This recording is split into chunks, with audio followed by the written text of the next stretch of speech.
cocktails. Your home for sports is Hurricane Grill and Wings. Find your spot at hurricanewings.com.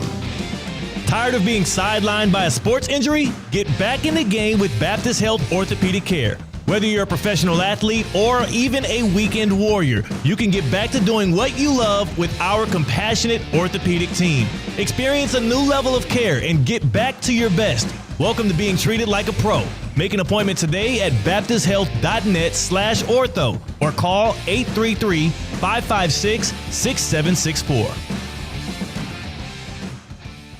It's Work Zone Awareness Week, Florida. Every year, lives are lost in work zones because of speeding and distractions. When you see orange cones, remember, slow down, follow the signs, and stay focused.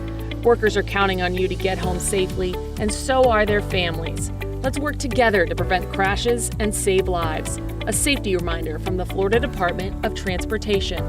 Slow your roll, safety's the goal. Oh, these polymers aren't as flexible as batch K3. Researcher Laurie is stretched thin. Did you get the vulcanization analytics from V66? Oh, wait, are these rubber scores from last week? She needs to hire new lab technicians so she can bounce back into her old self. I need Indeed. Indeed you do. Our matching platform lets you spend less time searching and more time connecting with candidates. Redeem your $75 credit at Indeed.com/credit. Terms and conditions apply. Get a taste of that winning feeling before the buzzer even sounds with ESPN Bet's Early Victory promo. Simply place a pregame moneyline bet on any NBA playoff game, and if the team you back goes up by 20 or more points at any point in the game, you get paid out early. Available throughout the NBA playoffs at ESPN Bet Sportsbook. Download the app today. Must be 21 plus. Gambling problem? Call 1-800-GAMBLER. Terms and conditions apply. See app for details. What would you do with an extra $700? You can earn up to $700 per year with Boost Checking from Flagler Credit Union. Boost Checking pays 7.0 annual percentage yield on balances up to $10,000. That's up to $700 extra to do what you love. Boost Checking from Flagler Credit Union. Requirements apply to earn the highest dividend rates. Limit one checking account per membership. Dividend rates and annual percentage yield subject to change. Business accounts do not qualify. Insured by NCUA, proud partner of Florida Atlantic University Athletics. ESPN 106.3 congratulates the Kaiser Seahawks men's lacrosse team. The Seahawks have won their third straight NAIA title. Get more info at KUSeahawks.com and keep it locked to your home for Kaiser Athletics. ESPN 106.3. Anajar and Levine. Call 1-800-747-FREE. That's 1-800-747-3733. ESPN 106.3. WESP Jupiter, a Good Karma Brands radio station. Live from the Anajar and Levine Accident Attorney Studios. The man your man could smell. Theo Dorsey is theoretically speaking. But are you a different animal and the same beast? Streaming live on YouTube. You're gonna break up with me because of what I do on the radio? Here's Theo Dorsey. No Theo Dorsey today. Colin Russo instead filling in. Theo Dorsey's going to be on vacation, on sabbatical for the next couple of weeks. We got Christian Cat at the City Play Studios in downtown West Palm Beach, and we get a packed 2 hours ahead of us. We got Evan Cohen from Unsportsmanlike joining us at just about 2:30. It's Theoretically Speaking right here on ESPN 106.3. Also streaming live on YouTube, Facebook, and Twitter/X at ESPN West Palm.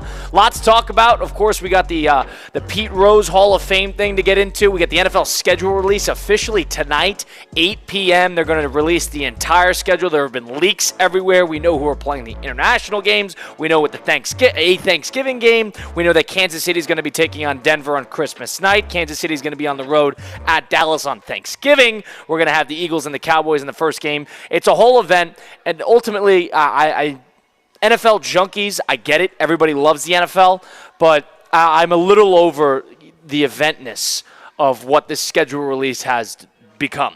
And I understand ever since Goodell has taken over as the commissioner of the NFL, he has tried to turn everything in the game, because the game's already big enough. He has tried to turn everything alternative to that. All of the complementary pieces of what the NFL does in its year by year, he's trying to turn all of that into events. Training camp has become much more of a prevalent figure. That's also due to media, but now everybody knows that every step of rookie minicamp, training camp, The NFL draft has turned into a monumental event, I think, for good reason.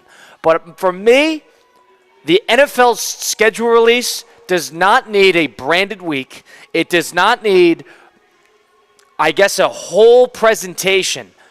Would I prefer this just to be sent out as a spreadsheet on a Wednesday morning? Yes. Do I understand why they're doing it?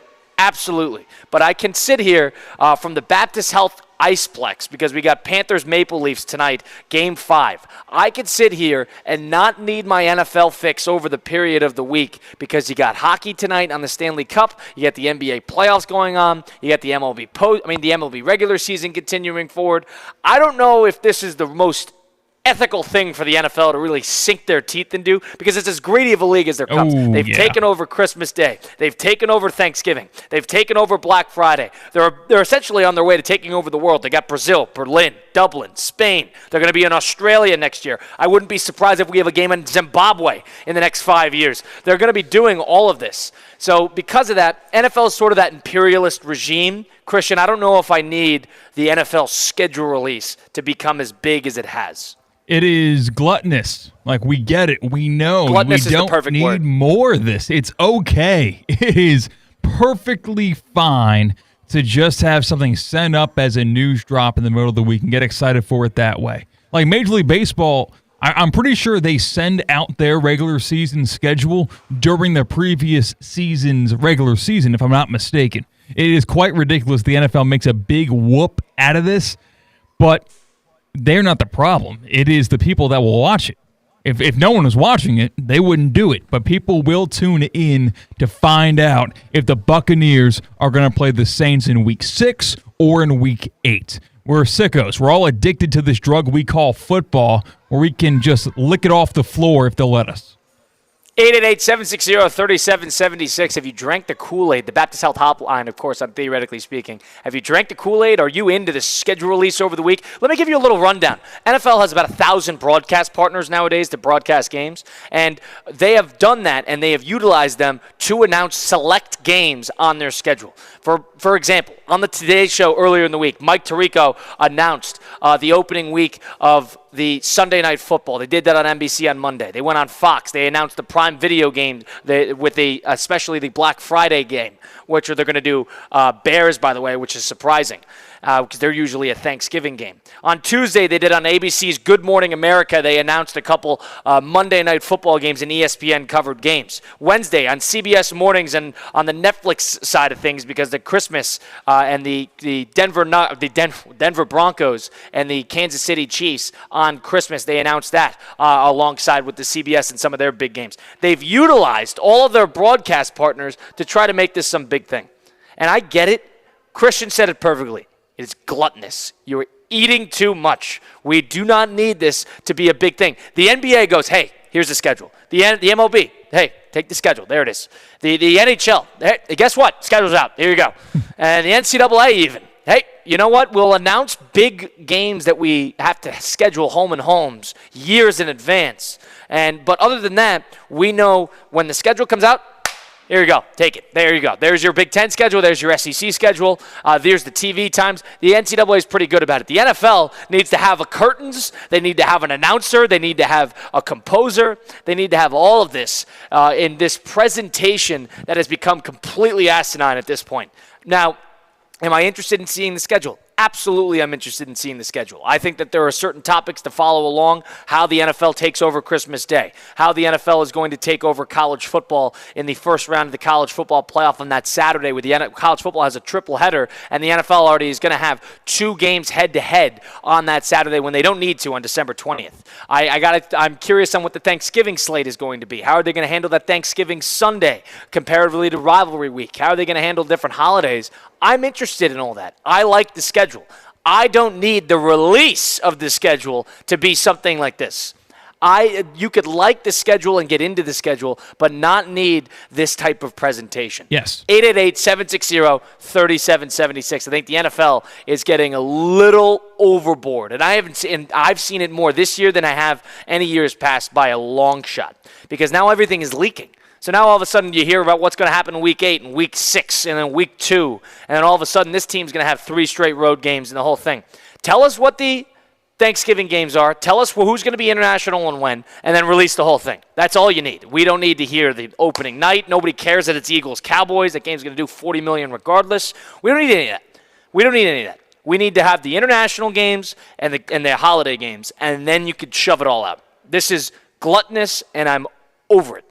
Release it. It's tonight, technically, at 8 p.m. Eastern on NFL Network will be the official release show. It's probably going to be like the draft where they take 10 minutes to announce a game, but that is going to be the actual released time schedule of how the NFL is going to do this. Now, Christian, are you a schedule guy too, like myself, that is going to dissect road teams? Wow, they're going to have a short week here, and they're playing road on Sunday, road on Thursday. Oh, how are they going to compete on a Sunday here post-Thanksgiving with this rivalry week? Are you interested in that stuff like I am? Well, the only part that gets interesting is that over-unders get released following the schedule being released. So that is what you look for afterwards. You open your Hard Rock Bet app, and you look at what these win totals, are for the NFL. That's what I care about. But the NFL making their schedule release very grandiose kind of makes me not want to think that. It's almost like it's up to us whether or not it's a big deal. It's up to the viewer to maybe dive in head first. If you try to make this a thing, if you try to get it caught on as being a big deal by making a big broadcast, I'm not going to respect that. I'm sorry. You let us. You let either the people that talk about it, the people that watch it, the people that support the NFL with their eyeballs, with their merchandise buying, you let them decide if it's a big deal, not the other way around. I don't need Rich Eisen or Andrew Siciliano on NFL Network tonight doing a 3-hour program telling me that the Ravens are going to play the Bills on Sunday Night Football Week 1. I don't necessarily need that. That's not necessarily satisfactory for my palate. And even if you just go off social media, the schedule is leaking all over the place. We already know that the Cowboys are playing the Eagles on Thursday night kickoff. I think it's a safe, strategic move for the NFL. I would have done another route, but they want to save big matchups for later in the year when they could need to manufacture ratings. They don't need to manufacture ratings. 30 million people are going to watch that. Chiefs-Chargers is going to be that Friday night game in Brazil. By the way, that is going to be the first game that is just free on YouTube. Did you know this, Christian? Yes. So I actually like this. This is actually, wow, we don't have to pay for it. How about that? So in Brazil, that first Friday night Chiefs game, too, of all things, it's going to be free on YouTube to watch the entire thing. I like this. That's finally, I think that's the hook to get us in, the fishing hook, the lure, but I'm okay with the Chiefs and the Chargers being a Friday night game on YouTube. I actually am pleased about that quite a bit. See, I don't get it because the stuff that has been released, and leak is a really loose term of the word because it was intentionally put out there to get you interested in the schedule release, are the most important games. Like, Thanksgiving's a really big deal, and I would have been more intrigued to tune into this broadcast by a certain percentage more if that was information that was not available to me already. And the same thing with the international games. That feels like very valuable information that I would like to have had to tune into to get. Rather than you give me that information, I have no reason to tune in because my favorite NFL team's Twitter account is going to send out their schedule that night anyway. So I don't really understand the logic there. I guess the NFL maybe is conceding that they got to try really hard to get people to watch this. So they got to give valuable information to at least manufacture some intrigue. But I don't get that. Yeah, they call it the slow drip strategy. That is what the NFL people are taglining as how they're doing this in terms of the slowly, here's the season opener, here's a game here and there, here's a random game here. If you wanted to do it, I would add some structure to it. If you actually wanted to utilize a week, I would say on Monday do the Monday night games, do the big 425 Fox game of the week games here, do all the holidays on this day, make it over a 2-day period, 3-day period, and just be done with it. You don't necessarily need to splatter paint here. Here's this game, here's that game. Now, I'm into the actual schedule itself, but I think this is the stupidest thing in the world. People think, some people are anti-NFL draft. I think those people are wrong. Those people are, I think that the NFL draft has turned into a great event. Yeah. And I like that. And I think that is built on. You are one of those people, Christian? Yeah, I prefer I only watched it this year and last year because my job kind of requires me to be on the to know the inside jokes and the references that are being talked about. Like, I wouldn't have chosen to subject myself to Mel Kiper's meltdown this year if my job didn't require me to. I prefer the NFL draft through push notifications to my phone while I'm watching something else. So I'm one of those people. Now, the one thing I would agree with is you're right. I do not need to hear Mel Kiper's breakdown or meltdown, if you will, after certain picks or after Shedeur Sanders falls in the first round. I don't necessarily need to see that. But especially that first round, I think it being at a specific spot like Green Bay, I thought the actual idea of the fans being there, the green room, the player interviews, I think they do a really good job with the presentation of it all. Am I tuned in, locked in, watching it over rounds 4, 5, and 6, and 7 on a Saturday? No, I'm not.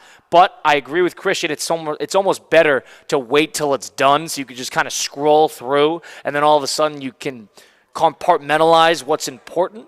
But I got to commend the NFL for doing a good job at making the draft a live, good, in-person event. Now, I tend to agree with Christian that I'm not necessarily watching it the whole weekend, but it's something that I always have a acute eye on, especially when my team is close to picking, I should say. The NFL schedule release, this does nothing for anybody. At least with the NFL draft, here's our glimmer of hope. All right, well, the Pittsburgh Steelers are picking, and I'm a Steeler fan. All right, now I got to tune in. Now I got to lock in because this is our alley-oop. This is our slam dunk. This is our glimmer of hope. There is none of that with the schedule. There's no individuality. There's no market individuality with each team. You know, the Bear fan doesn't care about the schedule release as much as the Lion fan does. They just want to see what their 1 through 18 is. That's what they want to see. They don't really care. Oh, it's this and that. People like me, I like to watch the totality of it all. I get into what the Sunday night game is, what the Monday night game is, how the contracts are going to work, who's going to be calling the game. But the casual fan doesn't care about this. The casual fan doesn't need this to be shoved in their face that, hey, this is going to be a nice and slow release, so buckle up. I'm a little over that. Over that. If I were to fix it, make it super structured and a 2 or 3 day thing. 2 or 3 days, tops 3. Make it 2 days. This, 2 hours later you got this. 3 hours later you got that. Then the next day you got this. Then the next day you got that. And then the full release after that. Make it done in 2 or 3 days, similar to the draft. Yeah, I almost kind of like state-controlled media for the teams. Like the NFL, they'll figure it out. Like the schedule is all, the Excel sheet is all figured out. And they send the team schedule to every single NFL football team, and the team decides how they want to do this. Maybe they do a very trendy schedule release video where they pull from all pop culture and have fun with it. Maybe they do a studio show because all of these organizations have their own type of media to do that. I don't hate that at all because, exactly, you're going to have the Ravens fan watch the Ravens broadcast to find out who the Ravens play. You're going to have the same thing for every single other team. I almost think that does better numbers. I honestly do. Maybe because it won't be on television that way. It will not reflect in any ratings, but I kind of like it that way. Now, in terms of the international games that the NFL has announced, if there's one thing you want to compartmentalize and release individually, this would be the one. Now, the Sao Paulo game in Brazil, which is the disgrace that they're doing it because when the Eagles and the Packers did it last year, number one, Jordan Love got hurt. Number 2, they couldn't even leave the hotel. Number 3, it was a good game, and being in Brazil, I don't think did anything for anybody. That was my personal opinion. There was the whole thing about the color green and the whole thing. Nobody needs to go to Brazil, but they're going back, and it's going to be the Chargers. It looks like they're going to be playing the Chiefs on that Friday game. So, other than that, the other game is Dublin. I think Dublin's great. They're going to have the Vikings and the Steelers, and then they're going to have the Vikings actually stay out 2 different weeks, 2 weeks in a row, similar to what Jacksonville did last year. And they're going to be in Dublin and then London. Now, if I'm a Viking fan, I don't know if I love this because I know about it when I'm a Jags fan. But once you get to that second game is going to be against Cleveland. But with that second game, you have an advantage because you've been out there for a long time. Now, the other games that they're going to have, there are another couple London games with the Broncos and the Jets, the Rams and the Jags. You have to have the Jags there. And then the Falcons, Colts is going to be in Berlin. And then Spain, Washington, Dolphins. So when the NFL thinks, let's go to more countries, Going to Dublin, going to Ireland, going to Spain, going to Germany, this makes sense. Going to Brazil, going to Australia does not make sense. But in terms of this international schedule, I actually think this is maybe the perfect amount. 8 or 9 games, nothing crazy, one team staying 2 weeks. I don't think you need to bite off more than this. It's going to eventually turn into one a week, and I don't necessarily think you need that. Ooh, I think you do. See, I will criticize the NFL trying to manufacture programming that is not on the field, but I will not criticize the NFL trying to give me more standalone games. If it's not going to conflict with college football, give me more football. I will not complain. If they can make it work, these guys are paid a lot of money. These organizations have a lot of money to spend to make it as comfortable as possible. Give me a game almost every single day of the week. Give me a game every single time slot possible. I differ with you there. I want more international games. So you'd be in favor of a 9:30, the NFL week 1 through 18, the games start at 9:30. Yes. You'd be in favor of this. Yes.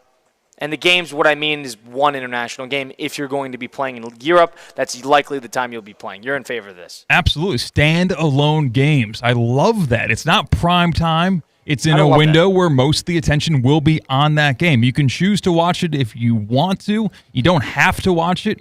I love rolling out of bed on a Sunday and turning my TV on and not moving from that spot unless it's to get something to drink, to pick up my Uber Eats, or use the bathroom. I love that tradition in the Cat household.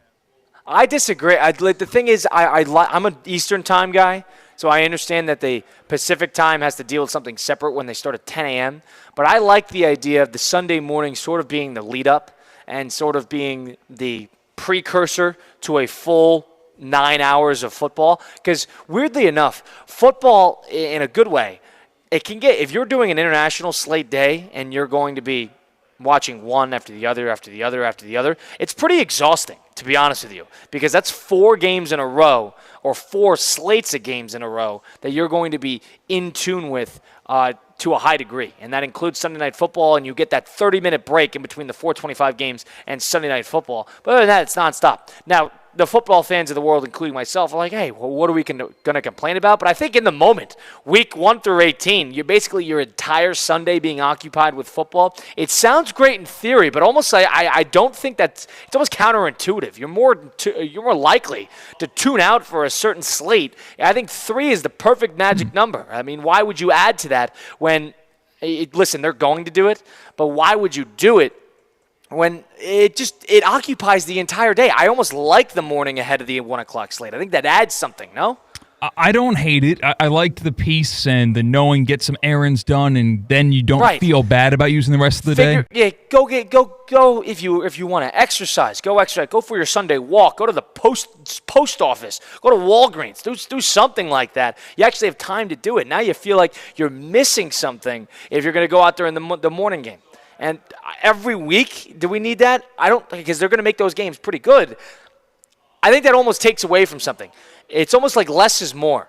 And this is not less, but I don't think the NFL should expand the international slate past maybe half the season, a little under. I think 8 or 9 is the perfect number, and that's what they're sitting at now. I think anything more, they're sitting at 7 actually. I would say anything more would be maybe biting off a little bit more than you could chew. I know that the Sao Paulo game's a night game, so that's one thing, but they got 6 games that are going to be the 9:30 slate. So that's a third of the season that you're going to be getting up at the first thing in the morning, and you're going to be doing football for 12 hours if you're a big football fan. Yeah. That's enough to ask for as it is. Sure, but like turning your 1 o'clock slate of games from 8 to 7 games and putting one of those games in the morning, that just feels like a net positive. That feels like the value added by having that standalone game there. Take it or leave it. Don't have to watch if you don't want to watch. Instead of having it as just another game in that loaded 1 o'clock slate, that feels like you're getting more juice out of the squeeze of the NFL weekend. I feel like that game might get lost. Maybe it's 2 subpar teams and they actually have a good game, but it doesn't get too much play on Red Zone because no one's really concerned about those 2 teams that are not in the playoff race anymore. Well, now you put that in a standalone game, and we enjoy football in the purest form, where the ulterior, the ramifications of the game don't really matter, but it's damn good football. You have a game-winning field goal happening in front of a nation, in front of a crowd who's only going to get 1 or 2 games that season, so they act as if it's life and death. I still like as many international games as possible. And because maybe it makes it important. It makes it a little more important. You're manufacturing a certain sign of prestige. You're making things more important, like you say. And I'm also not a big NFL in-person viewer. So, yeah, maybe if I lived in Jacksonville and I wanted to go to more Jacksonville games, but now you're ripping 2 out of my backyard to go somewhere else, maybe it would rub me the wrong way. But I make it to one Ravens game maybe once out of every 2 years, so I'm okay if these games are taking place elsewhere. Yeah, the thing about it is I think they're going to eventually run into a wall with this international slate, especially when this Australia starts. And they're going to do Australia probably in the opening part of the year. But when they eventually do Australia, they're going to eventually do Japan. I mean, China's probably not out of the equation. India, Africa, whatever the hell they do.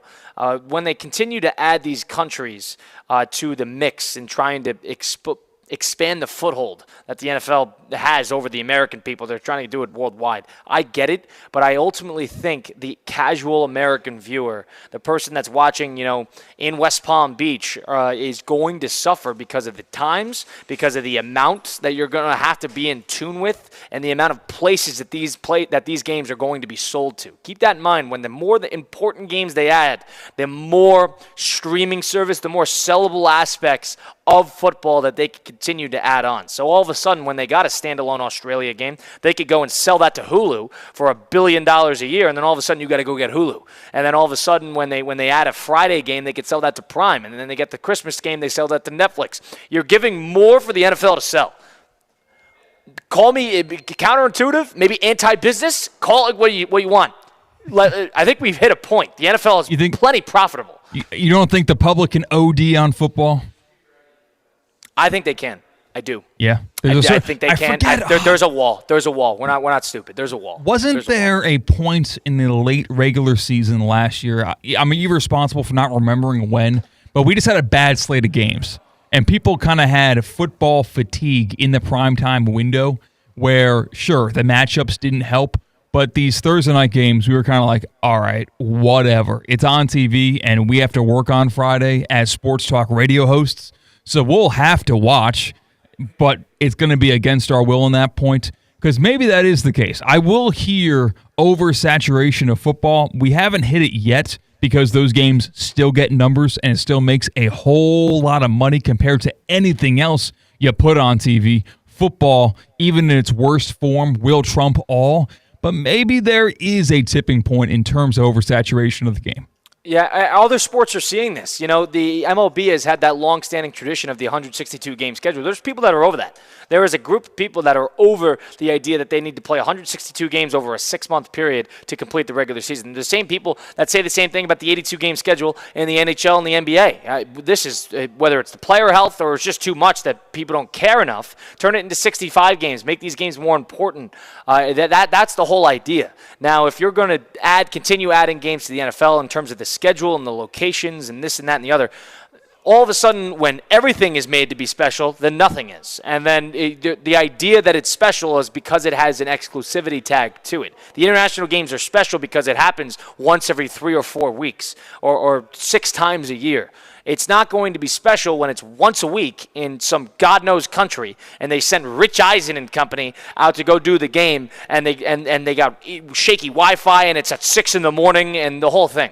So because of that, I would say that you're right. There is an oversaturation point that the NFL has not found yet, but I think that they can find it, and they might find it eventually. The NFL schedule release is tonight, 8 p.m. on NFL Network. We'll get into some of the international games. We're going to talk to Evan Cohen, the host of Unsportsmanlike, the namesake of our studio at the City Place Studios, former ESPN West Palm guy himself. Evan Cohen, of course, will join us live next from the Baptist Health ICEPLEX down in Fort Lauderdale, Florida. We got some great Stanley Cup action tonight, including Game 5,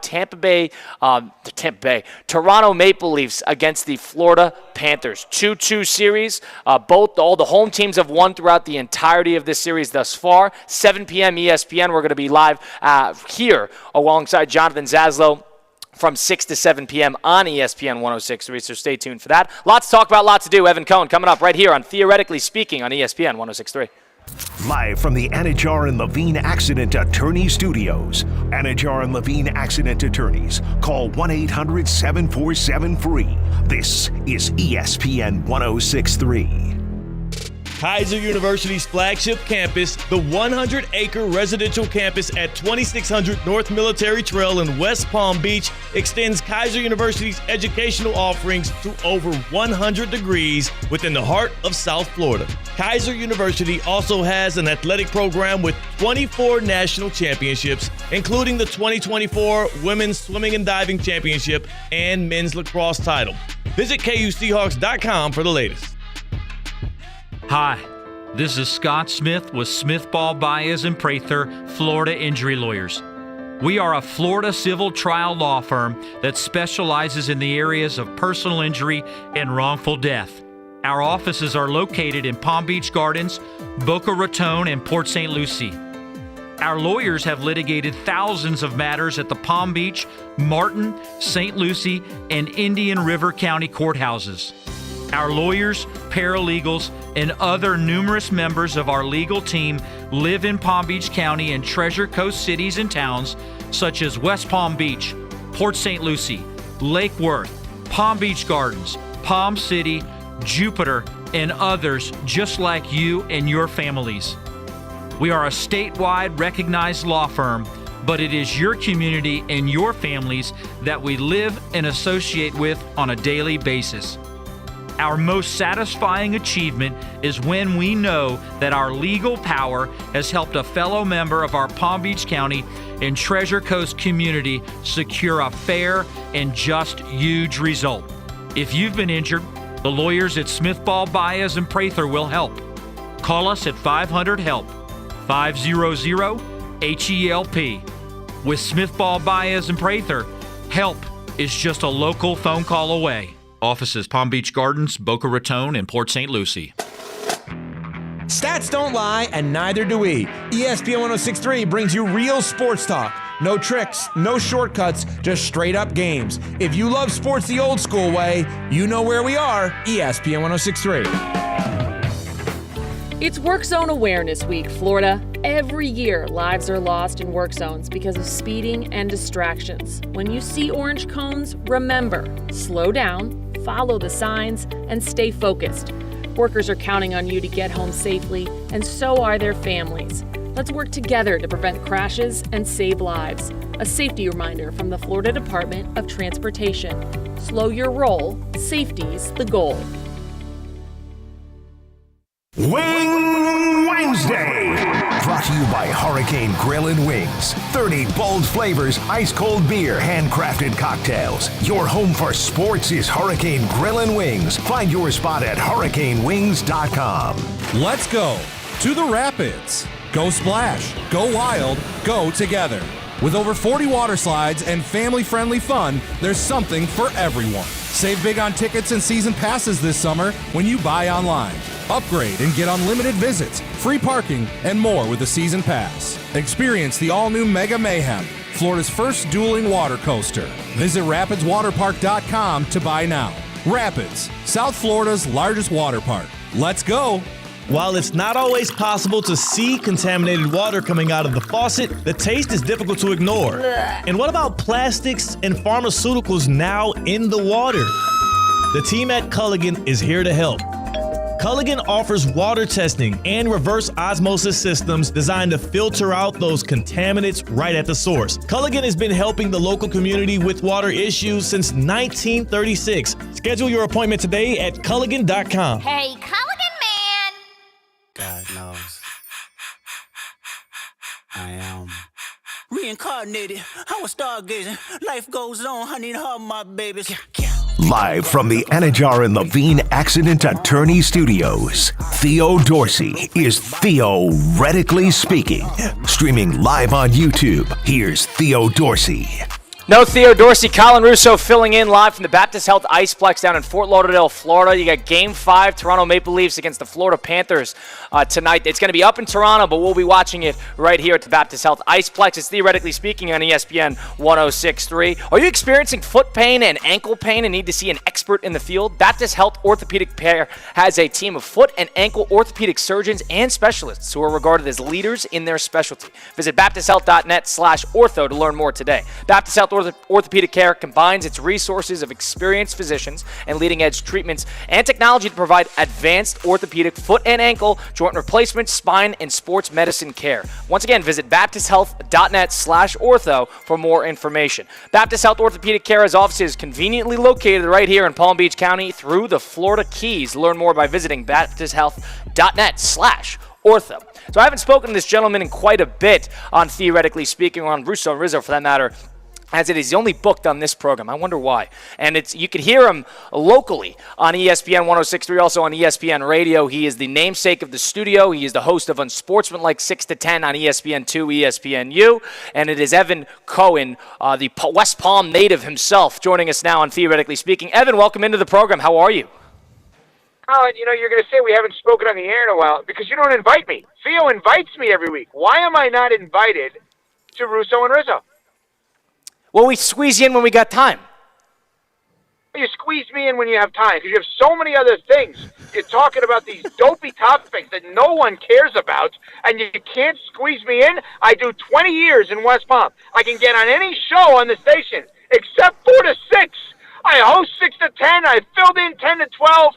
Theo has me on constantly, which I appreciate. And 4 to 6, I did 20 years during that time slot, and that's the only time I cannot get on ESPN West Palm. Evan, just remarkable by you. You're a morning host. You're not an afternoon drive host. We'll have you in the morning. Not an afternoon drive, okay. You're good with the people with their coffee, not necessarily coming after work. That's why listen, they get enough of you on ESPN 106.3 as it is. Nonetheless, how is everything going with you? Are you good? Are you over the heat loss? Are you over the heat? Give me a little rundown on that, especially with the Pat Riley presser. Yeah, I loved the Riley presser. I did. The only thing I didn't like, I guess let's start with the good. Okay, let's start with the good because I think this is going to be a very interesting summer in the NBA. I think we've seen it already this week. With the Giannis news, with the Tatum injury, with the fact that, the Cavs, the number 1 seed, go down. What do? Pacers look awesome. Nobody expected that. Knicks, I'm driving in the city right now in New York. Knicks are the hottest thing around. I was just at ESPN New York. That's all anyone's talking about there. It's like literally they're creating posters and promos and all the videos, everything around the Knicks. So, I think it's going to be a very interesting summer. I think the feeling you get from Riley is very clear. It's Kevin Durant. I think there's an understanding. Giannis, if he goes anywhere, the Heat probably don't have enough to get him. So the focus is on a guy, Colin, that I don't think a lot of people are focusing on, which is Kevin Durant. Now, you, being Mr. Anti-everything, probably will tell me, well, there's a reason that people are not in on Kevin Durant at 36, 37 years old. But I like the fact that Riley complimented Hero, because I think he deserves it. I like the fact that Riley acknowledged this year obviously was not great and changes are needed. And I like the fact that he was honest about the idea of, willing to chase an aging star if that aging star was the right fit. As we know, Durant would be a player of need for this team. The only thing I didn't like, but I don't know why we needed to go down the Eric Spoelstra personal life issues. Why that, when Spo doesn't talk about it, I don't know why Riley did. That was a little weird. Right. Evan, the one thing I'll say, too, is Pat Riley really reinforced the fact that I don't believe in a reset. I don't believe in a sort of a flush out what we currently have, because that loss against Cleveland to finish off the season was as pathetic as a loss as I think we've seen in the postseason in quite some time. So you had questions of whether those guys on the Heat even wanted to be there, whether they were still sold on the vision, the whole thing like that. But I think the draft lottery from 2 days ago will tell you all that you need to know about the chances that you have in getting lucky enough to get the access at the number 1 through 3 picks. There is no guarantee that a tank or that a flush out or that a reflush or retool, whatever it is, there's no guarantee that any of that works because of, I think, in my opinion, a flawed draft lottery system. Give me your takeaway on that. Well, okay, Colin. So I think that the Heat, if we're going to make it about them for a second, are justified based on 30 years of Riley and not tanking. I mean, you could say teams should tank, teams shouldn't tank. They're justified. All the championships, 7 finals appearances, whatever. Like, people can say, and I know Theo believes that they should have tanked at the end. I don't agree with that at all. Theo knows that. I've said it on this show before. Now, the lottery is very interesting because what we've learned in this new system is tanking does not actually guarantee you, as you said, anything. I think the way to tank, and I'm curious to know your thoughts on this, the way to quote-unquote tank in 2025 in the NBA is you're not trying to get the worst record. You're actually trying to get the worst contracts and get paid off to take them. What do I mean? So I think what you should try to do right now, if you're that team out there that thinks that you should tank, your goal should not be to get the number 1 pick because there's no guarantee of that. Your goal should be to get as many picks as possible like Oklahoma City did. So, Colin, off the top of your head, in your mind, who's the worst contract in the NBA right now? The player that you think makes the most, that has the worst deal in the league? I think there's 2 that pop to mind, and both are in Philadelphia. I think those are 2 really bad contracts. So let's go with Philadelphia. Let's go with Philly. So if you're a tanking team, let's just say Miami wants to tank. You should call Philadelphia, and you should say, hey, we got Rozier and we got Robinson that basically can get you Paul George. You got to give us a first-round pick to do that, and maybe 2. And you're going to get off of Rozier after a year, and Robinson you could waive immediately and cut $10 million, and now you're clearing your books, and that's how you do it. Now, from a Heat perspective, if Paul George is on your team and he's going to play 50 games, you're not going to have the worst record in the NBA. But what you're going to have are 1 or 2 extra picks and a competitive team. That's how you tank. That's what you need to find. If you're a team out there, take the worst contracts and get paid off to do it. That's how you tank in modern-day basketball.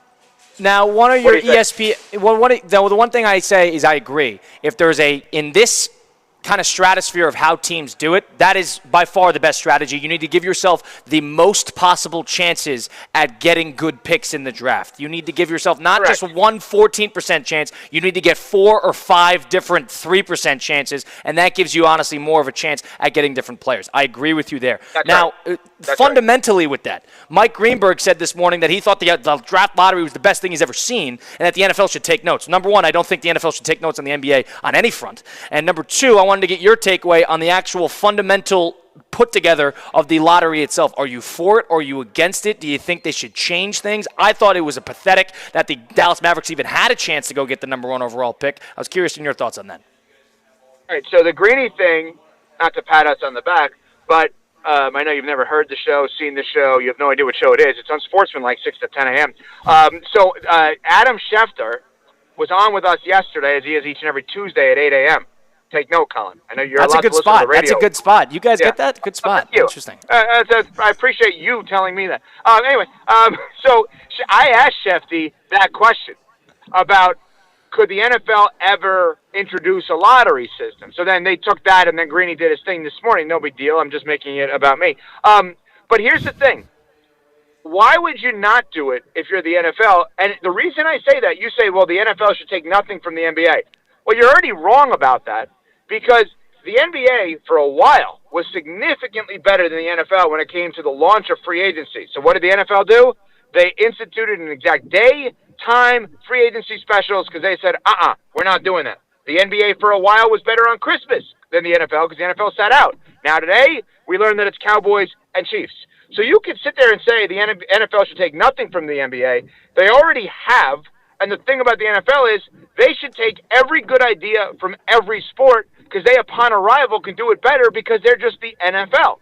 So I actually think they should do the draft lottery, and I think they should institute it immediately when Arch Manning comes out, which may be this year or next year. I think, because I'll play out a scenario for you. Think about something.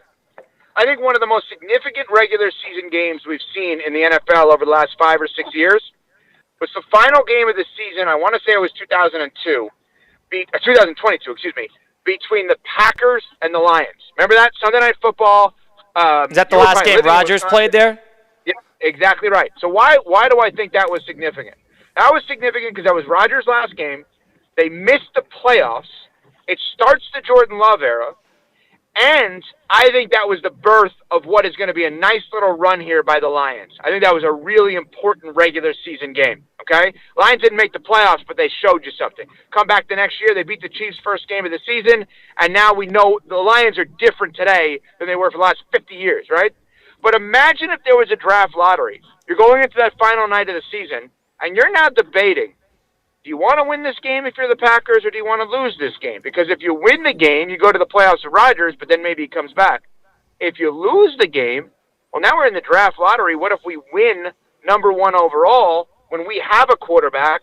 That was a Bryce Young draft, if I'm not mistaken. What do we do with that? It adds so much intrigue to the end of the season, because now you're talking about these borderline playoff teams, what they should do, how they should handle it, should they be in the market for a quarterback. I think it's a no-brainer for the NFL to institute the lottery, because I think it discourages tanking a little bit. Evan Cohen, host of Unsportsmanlike on ESPN Radio, joining us on Theoretically Speaking on ESPN 106.3. Evan, one thing that I think you're taking for granted here is that whole hypothetical is under the belief that you think the lottery is a good thing. I personally am on the other side of this. You think that the lottery combats tanking. I think the lottery adds more to tanking. There are certain Miami Heat fans in the world who thought, why the hell should we try to beat the Atlanta Hawks in the play-in and try to move forward in the NBA playoffs just to get smoked by Cleveland and lose our first-round pick when we should try to lose and give ourselves a chance. There's still Heat fans today who think the same thing. So there are teams, now instead of a three teams who are trying to get the number 1 overall pick, there's 13 teams trying to get the number 1 overall pick. If anything, I think it encourages more teams to lose. The other thing I would say is you're talking about... Quick follow-up on that. Right? So apply this to both sports, meaning NBA and NFL. Based on what we saw this year with the lottery, with Dallas winning and Atlanta last year, I can't imagine there are going to be many full-fledged tanking teams moving forward. I would assume if you're Utah, if you're, Washington, if you're these teams that would want to fully tank, New Orleans in the NFL this year, I think should be in a quote-unquote lottery mode or tank mode. The move is, as we've discussed, take on the bad deals, because the only examples of full-fledged tanking working, the only ones happen in baseball. Astros did it, Cubs did it, right? No other sport does it work. Do you know that since the draft lottery was instituted in the NBA, only 2 franchises have won titles with players they drafted number 1 overall on their team at the time they won the title? So weirdly enough, that's probably the Spurs and Cavaliers, right? Correct. And each of them twice. 2 players, not 2 times, but 2 players. Duncan and Robinson, and then Irving and James. But James won, obviously, after he came back. But technically, it falls under that category. Now, the one thing I would say to this is when you're talking about from immediate, the thing I was going to get to, and then you cut me off, nice job, you're talking about from immediate intrigue. Let me tell you something.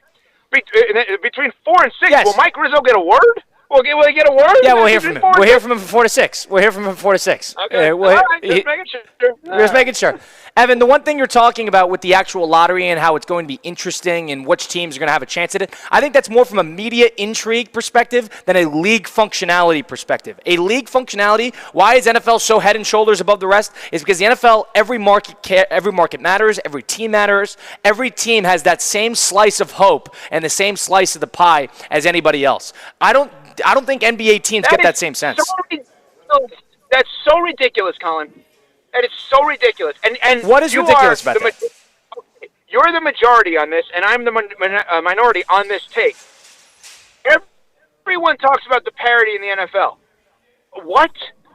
The Chiefs win every year, and before that, the Patriots win every year. What are we talking about? We've literally had back-to-back 10-year plus, in the case of the Pats, 20-year dynasties.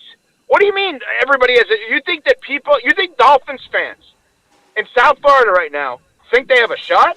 What are you? Well, you're talking about team management comparatively to chances in the draft. How do you keep these teams into it? Is because they care about the draft. You're talking about from why does the NFL king? Not because the Chiefs win every year. It's because the Jacksonville Jaguar fan still cares about the Jacksonville Jaguars, and the Miami Heat fan, the Miami Dolphin fan, still cares about the Miami Dolphins. The Charlotte Hornet fan no longer cares about Charlotte. Utah does not care about the Jazz because they're not being sold on it. There's no vision that they can believe in. I don't agree.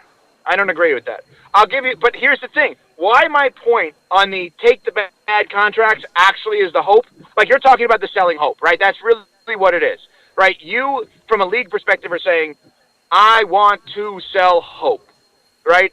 And 32 NFL teams enter every single September with hope in your mind. I don't agree with that, but I'll give you a way to sell hope. If I were some of these bad teams in the NFL, here's how I'm selling hope. Hi, Cleveland Browns. I'm interested in one of your players. Oh, yeah, who? Deshaun Watson. I'm sorry, what? You want Deshaun Watson? Yep. We'd like a first-round pick or two to take him. That, to me, gives you hope. You know why? Any single time a team enters a draft with 2 picks, regardless of where they are, they have hope. They have hope. They absolutely have hope. If they have one first-round pick, the team has hope. It's not just the team that solely has 2 picks. It's any team that has a first-round pick that goes into the draft with hope. That's number one. Number 2 is you're talking about, for the NBA, you're so restricted with the aprons of the contract. We don't need to get into it, the CBAs, but you could only get 2, maybe 3 max contract players on your roster. That is it. The NFL expands their salary cap every single year, and yes, Cleveland is buried under a terrible Deshaun Watson contract, but they could still operate. You know, the Boston Celtics can no longer operate this offseason without offloading contracts. The Browns are not necessarily in that position. Those are bad rules. Those are bad rules. I totally agree with you. I don't know why the NBA did that. It restricts. You know, the Celtics are a team that it's not like they only went. They didn't get. You know, they didn't get LeBron, Wade, and Bosh. Even though I give credit to the tons of credit to the Heat on that. Right. They the developed. Celtics built it in a little. Yeah, they developed to some extent, but so did the Heat. But yeah, there's multiple ways of doing it. I don't like that the NBA did that either. I agree with you on that. I don't think it makes any sense whatsoever. But I've been saying. And I think this is where this concludes in a weird way. I don't mean the conversation. I mean this topic kind of concludes with this. I think Oklahoma City is going to be so interesting because if they win it all this year in the NBA, I think it changes everything. I really do, Colin. I think that I would look at this and say, if Oklahoma City wins it all this year, everything changes because people are going to be like, hey, you know what? They won it all with all of this depth, all of these good players. They've never had the number 1 pick in the draft. They took on bad contracts and were always willing to facilitate trades for others to get as many picks as possible. And how that impacts is, well, now we understand. Now we have a blueprint for tanking. Now we know how many players we need at a high level to win it all. And furthermore, now if we're a Houston or a San Antonio, we may look at it and say, you know what? Maybe we shouldn't pull the trigger for Giannis because we can be just like Oklahoma City. So what does that do? If Giannis becomes available, when I'm telling you the Heat are probably focused on KD, maybe they change their focus to Giannis if he becomes available. I think Oklahoma City, the roster construction, how they built their team over time, never having a number 1 pick and doing it in a lottery system, interesting if it pays off this season. Yeah, I tend to agree that maybe that it would add a little spice to the idea that this whole lottery system benefited Oklahoma City. But Oklahoma City was lucky enough that they were able to ship Paul George, get a great contract, or get a great young Shai Gilgeous-Alexander back alongside some picks. I understand that. It's a masterclass in how to put together a future because they got a plethora of assets. That's number 1. So I agree with you there. And I don't want to stick on this topic too much. The one thing I would say is just because it happened doesn't mean it's replicable. And just because it's not replicable doesn't mean that teams are going to follow it. I understand. But the way I look at it is if I walk out of that and I'm a Utah Jazz fan or I'm a Charlotte Hornets fan or I'm a Washington Wizards fan and there is this lottery that allowed the Dallas Mavericks, who were 12 months ago, to get the number 1 overall pick, a franchise-changing player. You mentioned that there have been 4 players total on 2 franchises who have won championships with the number 1 overall teams. Who have all of those players been? All those players have been generational, quote-unquote, prospects. Cooper Flagg, listen, I don't want to be hyperbolic, but he's one of those prospects. So now all of a sudden Dallas, who shipped off Doncic, they had to eat all that flack for 6 months, and now gets an opportunity to get Flagg when all these teams who are desperate for at least just a shot in the arm run. And that's all. In my opinion, that's what this is about. This is about these small teams getting an opportunity at getting a franchise-changing piece. That is the whole idea behind the draft. Now, is it going to change the strategy? Yes. But the idea that it was even possible for the Mavericks and for the Spurs to be in the positions they are, I wasn't a fan of that, Evan. I understand. Let me ask you one other thing, because you slipped this in, but you didn't give your opinion on this, and I'm sure you've done it, obviously, on Russo and Rizzo, or here, theoretically speaking. You said there's still people out there that are mad at the Heat that they didn't tank it, which, Udonis Haslem was on with us this morning, and he made it very clear, because I had a couple of slip-in questions about the Heat, and he said, that's not who we are. We will never do that. We've never done that. That's not the organization's mentality. And I think I think in many ways it breeds culture of losing. I think look at Philadelphia, to no fault of his own in this. It's a slippery case. slope. I think Joel Embiid does not understand how to win because he's never seen what winning looks like. But if Colin Russo was running the Miami Heat for the last week of the season, so that's the last few games and the play-in, what is Colin Russo doing? If it was me, I don't think that this tanking thing, I would be on the side of win the game. Because I agree with you. Theo Dorsey, like you said, is on the side of go tank. Mike Rizzo's also in that boat too. Go tank and go. My point is, that doesn't work. It only works when there's a guarantee at getting a big-time asset from it. There's no guarantee, and it's a slippery slope. Ask Charlotte and ask Utah, because now they got an uphill battle to get out of the hole they're in, and after selling the whole team. Colin, this is where I'm confused, though. And I know you got to run, but this is where I'm confused from your take. What you're telling me is you don't like correct me if I'm wrong, you don't like the lottery system. You think that the worst team should, in essence, get an opportunity to win with the lottery. You don't like tanking, and you think the NFL does it better, which has more tanking. NFL does not have tanking. There are so many teams that completely botch the end of the year. Ask the Jets against the Rams in that game. Those guys lose their jobs, coaches, general managers, players. They're playing game by game. They can't go in playing 60% because they're going to get destroyed. It's too physical of a game, and I think the sport itself leans into that. So I don't think the NFL has tanking to the point that people think it does, because every year the Bears played themselves out of the first overall pick. The Jets did famously. The Jags are just awful, but still, point being, the Jags have played themselves out of the first overall pick and got lucky. It happens, but it's not as prevalent as you'd think. What I would say is that I think if you are a bad team, you should get an opportunity to make your team good. I think that is just the most even Steven, fair and square way to do it. I don't think the lottery adds much to it, and I don't think the lottery, especially whether you want to call it, inside tracking or not, I do not think the NBA, building a story like this, I don't think it leans into the idea that all 30 teams matter. Understood. We can go on forever on this. That's a good job out of you, colleague. Well, not halfway decent job out of Evan Cohen. How about that? Surprise, surprise. Evan can operate in the afternomes. Do you go to bed in like an hour? Do you go to bed in like an hour? How does this work? Do you go to bed in like an hour? Bed? What are you kidding? I'm going on ESPN LA in a little. I got a little run. I'm doing a million calls here. I got work. Not everybody gets to be like you and sitting there and bouncing around getting ready for the Panthers game. Are you let in this time? Getting ready for the Panthers game and doing what you do. You got Zaslow. I mean, do we need more of Zaslow? Is that what we need tonight? Oh, my God. Enough of Zaz. Jeez. Evan, we appreciate it as always. Talk soon. I'm fighting with Zaz. I'm in a big fight with Zaz, by the way. What happened with Zaz? What'd you do wrong? What did Zaz do to you? He believes Giannis is interested in the Heat. I believe Giannis is still only interested in the Bucks. And there's a little bit of a fight going on between Zaz and I. You guys should get Giannis on and dispute the differences with him. That would be you want on Sports Light to get a good guest? Go get Giannis. Go get Giannis. Can you guys do that? We've had. You should have heard her Wednesday 9:30 last week. Not the best guest. Oh, rough. This guy popped in before first take. Some clown. I don't know. Anyway, appreciate it, Evan. We'll talk soon. All right. See ya. That's Evan Cohen, of course, the host of Unsportsmanlike on ESPN Radio. We got to take a time out here. It's Theoretically Speaking on ESPN 106.3. Live from the Anajar and Levine Accident Attorney Studios. Anajar and Levine Accident Attorneys. Call 1-800-747-FREE. This is ESPN 106.3.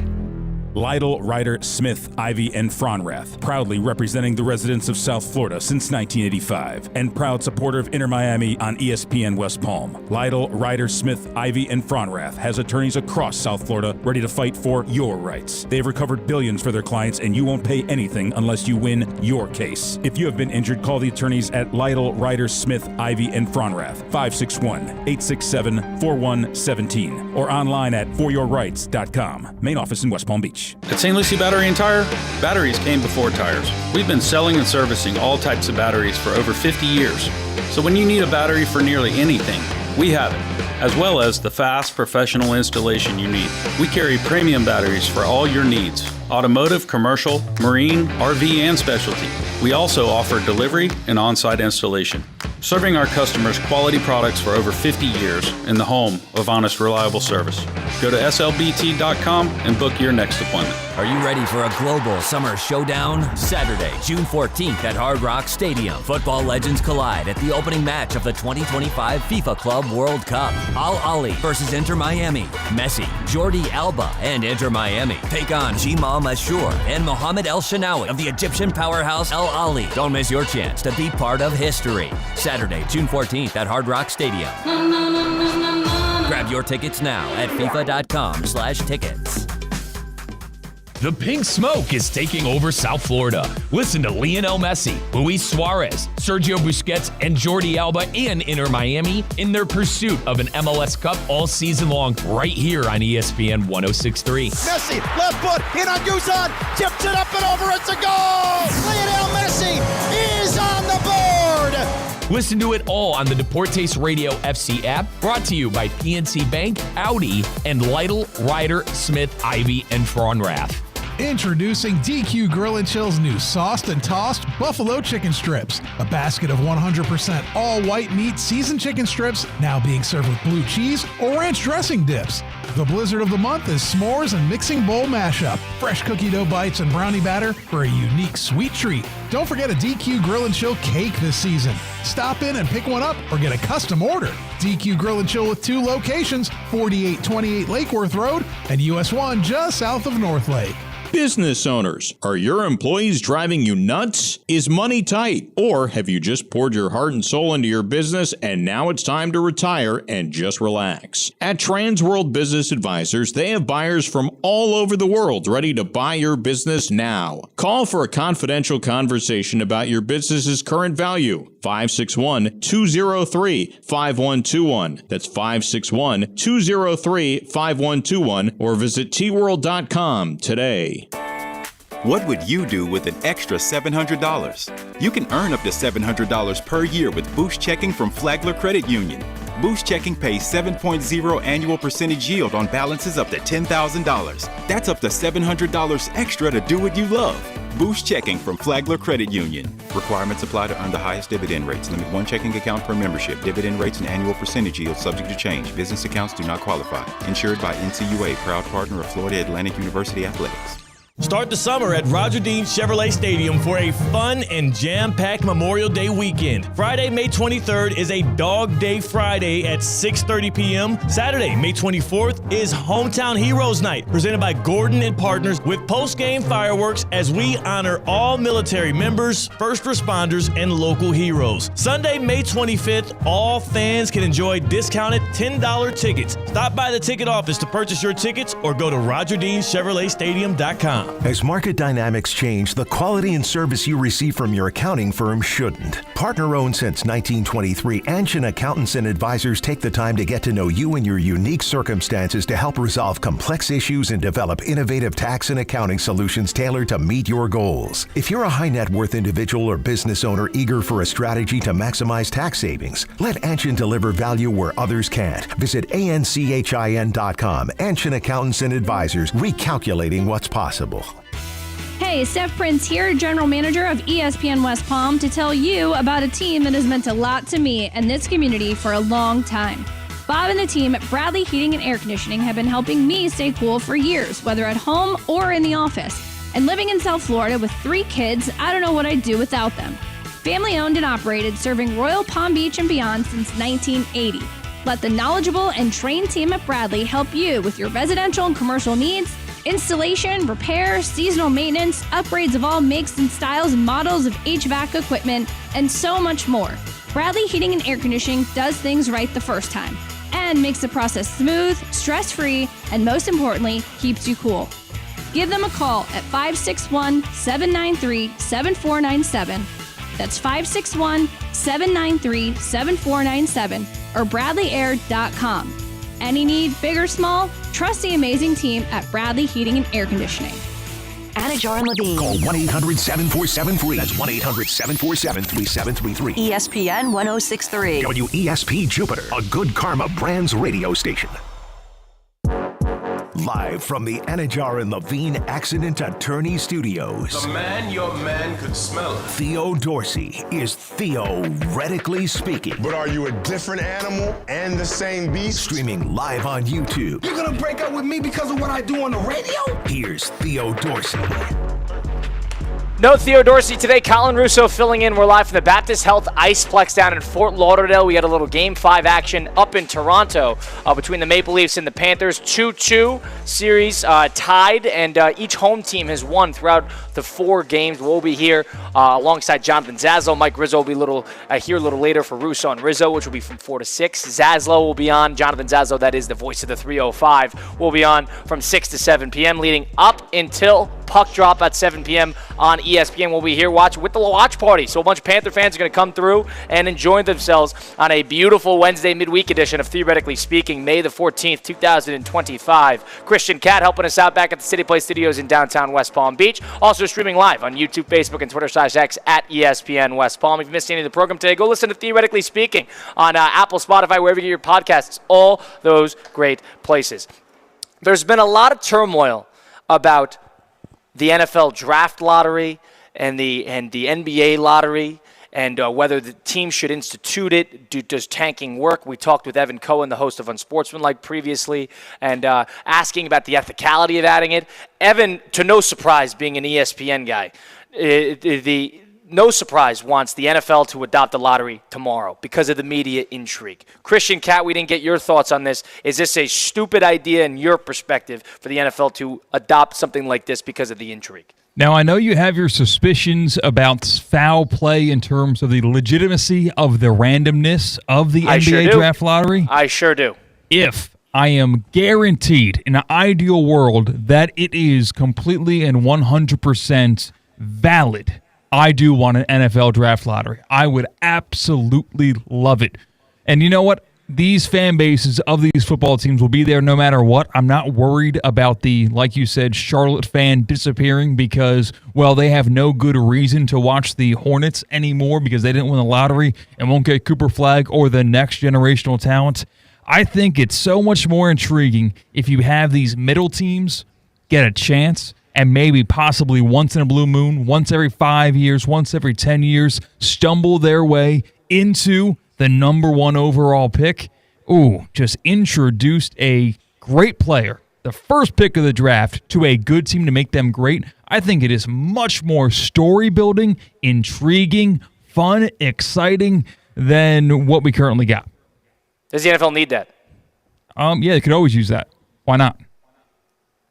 Why not? That's the gluttonous perspective that the NFL is going to get killed on one of these days. Why not? Because it could always be bigger. It could always be better. Now, the one thing I would say in contrast to that is how does that help the bad team in order to become good because a middling team is able to get the lottery? I mean, that is the whole idea of the lottery. And the whole idea of the lottery actually is to combat tanking. Tanking does not happen in the NFL nearly as much as people think. 888-760-3776. The Baptist Health Hotline is open. Should the NFL adopt a lottery system? Evan Cohen says yes. Christian Cat says with guarantees that it would be fair, even, and we know for a fact that every team has got an even shot at the pie based on the percentages. They are for it. I'm completely against it. 888-760-3776. Are you for or against an NFL draft lottery? Once again, the Baptist Health Hotline, 888-760-3776, live from the Baptist Health ICEPLEX. Speaking of Baptist Health, I mean, have you had any pain in your feet, ankles, the legs, the whole thing? Because if joint pain is affecting your quality of life, Baptist Health Orthopedic Care, their team is experienced in traditional joint replacement surgery as well as new, less invasive treatments. They got a goal of returning you to what you love as quickly as possible. You can learn more by visiting baptisthealth.net/ortho today. Baptist Health Orthopedic Care combines its resources of experienced physicians and leading-edge treatments and technology to provide advanced orthopedic, foot and ankle, joint replacement, spine, and sports medicine care. All you got to do is visit baptisthealth.net/ortho for more information today. Baptist Health Orthopedic Care has offices right here, conveniently located in Palm Beach County and through the Florida Keys. Learn more today by going to visit baptisthealth.net/ortho. Christian Cat, the one thing I'll say about the draft lottery is we talked about the illusion of hope and how the lottery is great at selling hope, or I guess the non-draft lottery, better yet.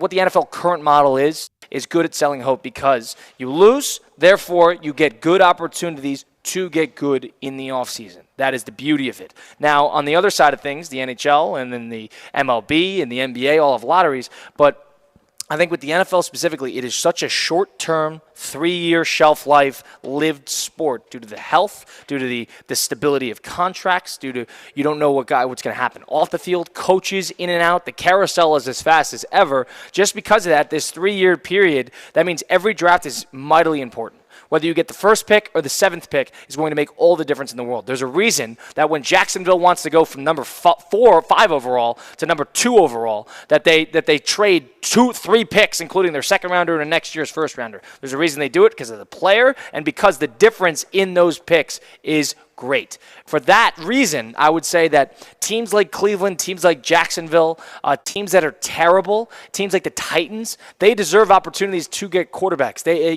If the Ravens won the lottery or a random middling team, if the Colts won the lottery and all of a sudden they were the number 1 overall team and they had an opportunity to go get a quarterback to have him sit behind somebody for a couple years when they were the Rams. Here's a great example. Let's say the Rams win the lottery and all of a sudden the Los Angeles Rams, I know they're a playoff team, but nonetheless, they get an opportunity at a big-time quarterback.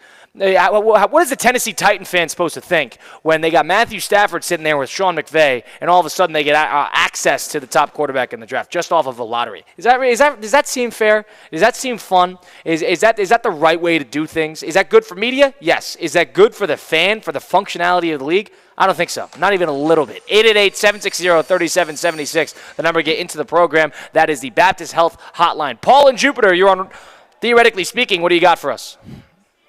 Well, I was curious, how many teams would you include in the lottery if they went forward with it? Let's assume the non-playoff teams. So what would that be, 16? Okay, so I would say I would make it interesting if they say maybe the bottom 5 or bottom 8 teams, because then you could see less tanking. But the only flaw in a lottery system for football is, unlike basketball, one player doesn't necessarily make a massive difference in the talent level of the team. I know you can make an argument for like a Patrick Mahomes or a Brady or things like that. But basketball, you get that one generational player of the entire team because there's only 5 guys on the court, where football, you're dealing with 22 guys and one guy doesn't make as big a difference. So, I just don't think it would be the best idea. It would make it interesting, but I don't think it's needed. Now, Paul, do you think the NBA, you mentioned it, I think you hit it dead on. With the NBA, you are a one generational player away, one number 1 overall pick away from changing absolutely everything. Do you think the NBA is in the right mind having a lottery system themselves?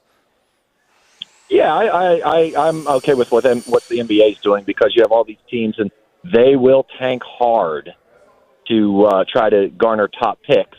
So I have no issues with that. But, look at the NFL. Mahomes was a number 10 pick. T.J. Watt was 20 or 21 in the draft. Brock Purdy, Jalen Hurts. Right. None of those guys were top 5 picks. So, you can find talent at other parts of the draft, where NBA, it's a little bit more difficult if you're not a lottery pick.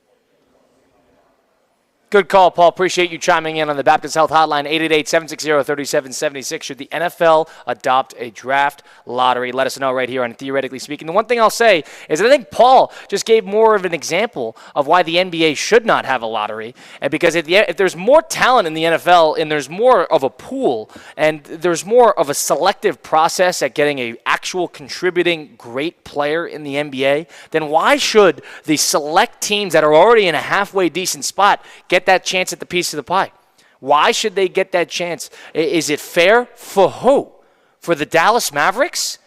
They're the ones who traded Luka. I mean, I get it. Yeah, they're in a tough spot. The fans are miserable. Is that the most fair? No, it's not the most fair. And listen, you said, well, you don't want to combat tanking. And you mentioned, what do you think Charlotte did when they shut down LaMelo Ball with 2 months to go? What do you think Utah did by shipping off the entire team 2 years removed from a 50-win season? What do you think the Wizards were doing? What do you think these teams were doing? Were they not tanking? Is that because of the lottery? Were they avoiding the tank? No, they were embracing it. They just got burned because of it. That was it. And whether that is the combat is the fact that they didn't get it and you didn't reward them for the process. But the fact is, it's always going to happen. It's always going to happen because you're going to be sold on the idea that you have an opportunity to do it, but you're just going to be stuck there. And that's how you tune out a regional fan base. That's how you tune out the Salt Lake City fan who is trying to get into the Utah Jazz. And I know Utah Jazz have had a lot of success, so that might not be the best example. But the Utah Jazz, who have never had a number one overall pick since the 1984 draft, whenever they started it, and they're sitting there thinking, all right, well, eventually, what's the plan now? 5th overall pick? Are we supposed to turn it around with that? Charlotte, the same thing. They're in the 3rd, 4th overall pick range consistently. They haven't gotten a franchise-changing guy. Well, I would say that tunes out the fan. Go ahead. Right now, we always talk about it. Probably comes up once a week in football season. It comes up maybe 3 times a show, how the Steelers are cursed with being good, not great.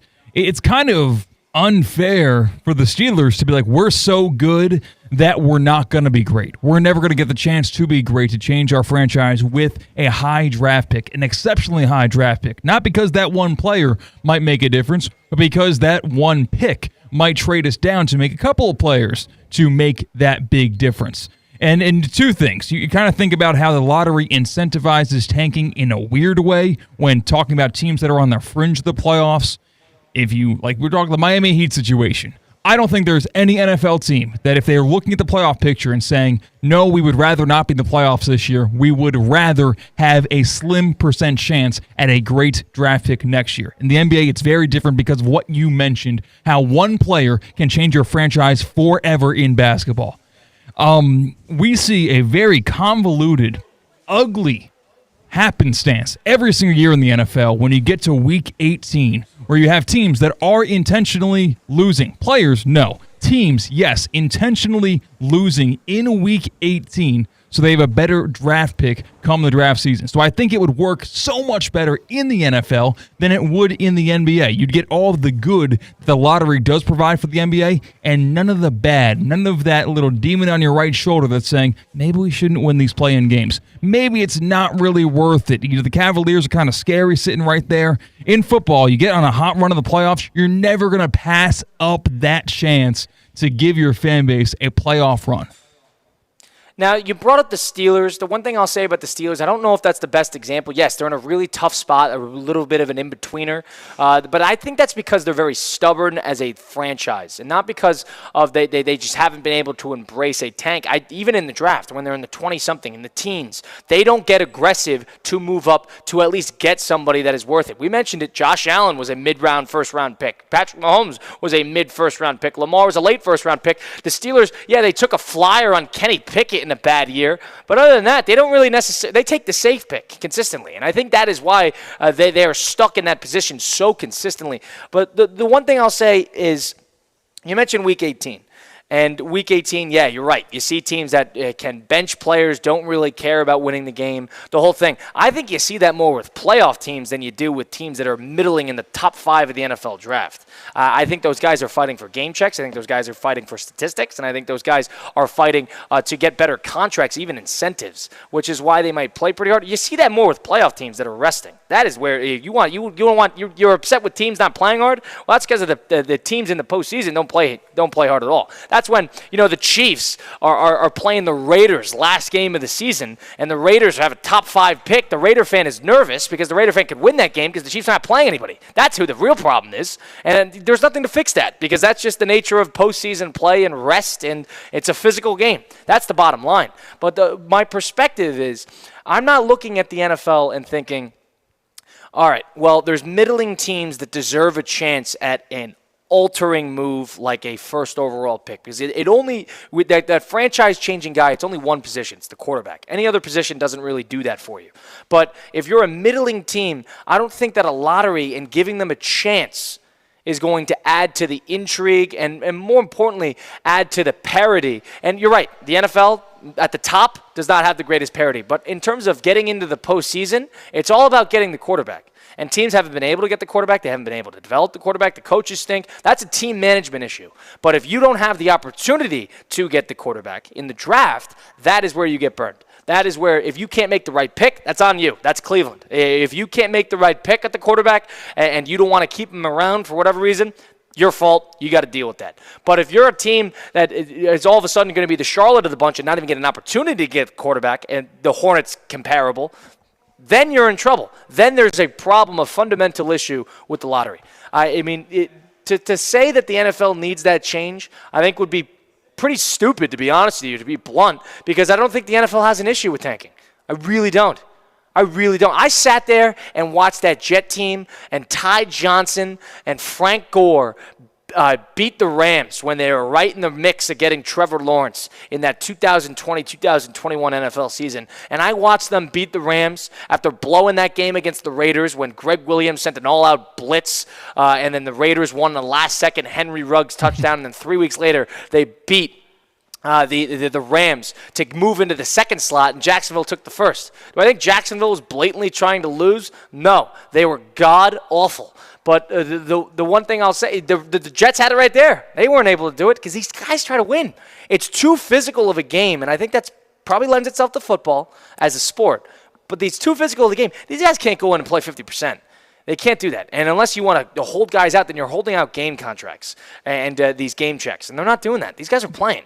So I don't think that there is an issue with tanking like some people think there is. Yeah, but not in the NFL. You're a sports fan. I'm a sports fan. I root for an individual team, especially when that team is playing. I should never be put in a spot as a fan rooting against my team. There should be no circumstance of which I want my favorite team to lose. And maybe, in your world, maybe these teams are not trying to lose in Week 18.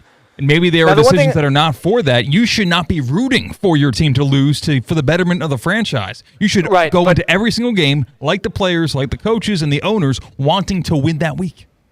Well, here's the question. The draft lottery has nothing to do with that. Think about the Miami Heat. There were Miami Heat fans who voted for them, who were rooting for them to lose. No, that wouldn't happen.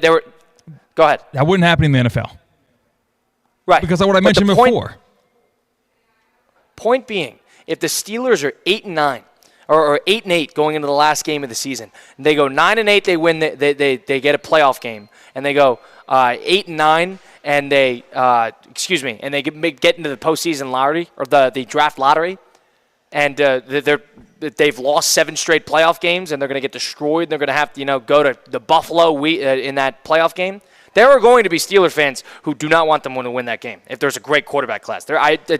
That is my takeaway. That is my perspective. Maybe I'm wrong on that, but the way I view it is I don't think the lottery has anything to do with whether teams people root for their teams to lose or not. I don't. I think it has everything to do with the hopefulness that is associated with the NFL or NBA, whatever draft it is, the NHL for that matter. Go ahead. I think in football, though, you have a better chance. A bad team has a better chance to beat a good team in football than in a 7-game series in right, but those is a Steeler leagues. fan really believing that at this point? The Steelers is a good example here. Are the Steelers thinking this? And, if they haven't been able to sniff a playoff victory and they're going to go to Buffalo and they're going to think that something's going to change this year, are they really thinking that? It's tough with no quarterback. It's all what it comes down to, right? So maybe that is the best example of a team that – they are the top example of a team that might not be worth, especially when you look in very recent history, the Slaughterhouse. Yes. Yeah. They'd be the Dallas in this situation. If all of a sudden the Steelers were gift-wrapped the first overall pick and got Cam Ward, there would be a lot of NFL fans that were really pissed off. And I know they made the postseason. It's maybe not the right example, but if they, for some reason, slipped out of it and got that number 1 overall pick, that's where I think you'd see parity, opportunity issues that is associated, in my opinion, with the NBA. So you're saying right now, if you could hit a button right now and that happened, instead of the Titans, it was the Steelers that got Cam Ward, you wouldn't hit that button? As an NFL fan or a Steeler fan? You're not a Steeler fan, just as Colin Russo. I'm Jag fan. I would want Cam Ward out of my division, and it'd be interesting to see the Steelers with the quarterback. But I wouldn't like the principle. I wouldn't like the optics of it. I wouldn't like that. It would feel too dirty. Like it feels like, what, really, Dallas going to get this stolen. player? It feels stolen. Does that Dallas Maverick pick not feel stolen? Maybe it's because I care about one league more than the other, and so what if I have another reason to watch the NBA? I really would rather have another reason to watch the NFL. You'd be pissed off. What if the Steelers? You're a Raven fan. How would you feel? I think that ball would bounce the other way in the future. One of these days, the Ravens would get that high pick when maybe they didn't quite deserve it. I would come to terms with it. You'd be selling yourself on the hope. You'd be selling yourself on the hope. That's what the draft is about. The draft's all about hope. That's Christian Cat, Colin Russo, theoretically speaking, ESPN 106.3. Live from the Anajar and Levine Accident Attorney Studios. Anajar and Levine Accident Attorneys. Call 1-800-747-FREE. This is ESPN 106.3. Get this. Joey and me were supposed to go to this concert next week, right? But then something terrible happened. Joey was driving without a seatbelt. But he didn't wreck. No, he got pulled over. Now Joey has to pay for a seatbelt ticket instead of a concert ticket, and I have to go by myself. How lame is that? So Joey, if you're out there, you're an idiot. Wear your seatbelt or you'll get a ticket. All across the country, cops are cracking down. Click it or ticket, day and night. Funded by the Florida Department of Transportation. The Amateur has arrived in IMAX. I want to find and kill the people who murdered my wife. Critics rave The Amateur is a tense, unpredictable ride. You're just not a killer, Charlie. Train me. That constantly finds new and inventive ways to up the stakes. The first one you kill, you let the other ones know you're coming. I want them all. Academy Award winner Rami Malek and Academy Award nominee Lawrence Fishburne. The Amateur, rated PG-13, may be inappropriate for children under 13. Now playing only in theaters and IMAX. Still getting around to that fix on your car? You got this. On eBay, you'll find millions of parts guaranteed to fit. Doesn't matter if it's a major engine repair or your first time swapping your windshield wipers. eBay has that part you need, ready to click perfectly into place for changes big and small. Loud or quiet, find all the parts you need at prices you'll love. Guaranteed to fit every time. But you already know that. eBay. Things, people, love. Eligible items only. Exclusions apply. Hey, Steele Dorsey, and you know where to go if you want to be in the land of the champions. That is the Kaiser University flagship campus, home of the Seahawks, who, if you've ever watched, if you've ever been, you'll know they keep dropping red banners left and right like it's going out of style. Now 25 and counting NAIA national championships, including the latest one from the men's lacrosse team, which we just watched go back to back to back. They say three-peating, one of the hardest things to do in sport. Maybe not so hard when the Seahawks are roaring the way they're doing. In all of their sports, football has your national title. Women's swimming and diving has done it at the highest of levels and won titles year after year as well, along with the men in the pool. KUSeahawks.com. That's where you can go to stay up to date with all of the Kaiser University athletic programs. Check them out as they continue to defend the beach. Baseball, basketball, football, lacrosse, you name it, they're champions in it. KUSeahawks.com. Check out the Kaiser Seahawks for year-round excellence in athletics. As market dynamics change, the quality of service you receive from your accounting firm shouldn't. Anshin Accountants and Advisors take the time to get to know you and your unique circumstances to help resolve complex issues and develop innovative tax and accounting solutions tailored to meet your goals. If you're a high net worth individual or business owner eager for a strategy to maximize tax savings, let Anshin deliver where others can't. Visit anchin.com. Anshin Accountants and Advisors, recalculating what's possible. Calling all sports fans, grab your MVP card and head to Duffy's where you can catch all of the action. Not an MVP? Sign up for free and start earning rewards today. Duffy's is voted the best sports grill year after year with their award-winning burgers and wings. Don't forget about Duffy's famous 2-for-1 drinks all day, every day. And with over 80 TVs in every location, you'll never miss a minute of the game. Visit Duffy'sMVP.com to learn more. Duffy's, our game is always on. Introducing the bold, the powerful, the all-new 2025 Range Rover Sport P530 Dynamic SE. A luxury SUV that commands attention with its refined design, dynamic performance, and cutting-edge technology. Lease the 2025 Range Rover Sport for just $15.29 per month for 36 months. Drive in style, power, and comfort, all for just $15.29 a month. Visit Land Rover Palm Beach today and take the new Range Rover Sport for a spin. Terms and conditions apply. See dealer for details. Wing Wednesday, brought to you by Hurricane Grill and Wings. 30 bold flavors, ice-cold beer, handcrafted cocktails. Your home for sports is Hurricane Grill and Wings. Find your spot at hurricanewings.com. Is your credit on life support? Greenway Kia of West Palm Beach will be hosting a credit clinic at the dealership today and tomorrow. Local bank representatives will be on site to grant special approval to consumers who meet certain minimum criteria. If you have a job bringing home $350 weekly, the credit clinic at Greenway Kia of West Palm Beach wants to approve you so you can drive home your new Kia today. Greenway Kia of West Palm Beach will be hosting a credit clinic at the dealership today and tomorrow. Hello, is this thing on? I repeat, Greenway Kia of West Palm Beach will be hosting a credit clinic at the dealership today and tomorrow. If you have a job bringing home $350 weekly, the credit clinic wants to approve you for a new Kia today. So what are you waiting for? Don't miss the credit clinic today and tomorrow at Greenway Kia of West Palm Beach. Call 800-NEW-KIAs or go online at greenwaykiawestpalmbeach.com. We want to see ya in a Greenway Kia. Credit affects down payment and approval term.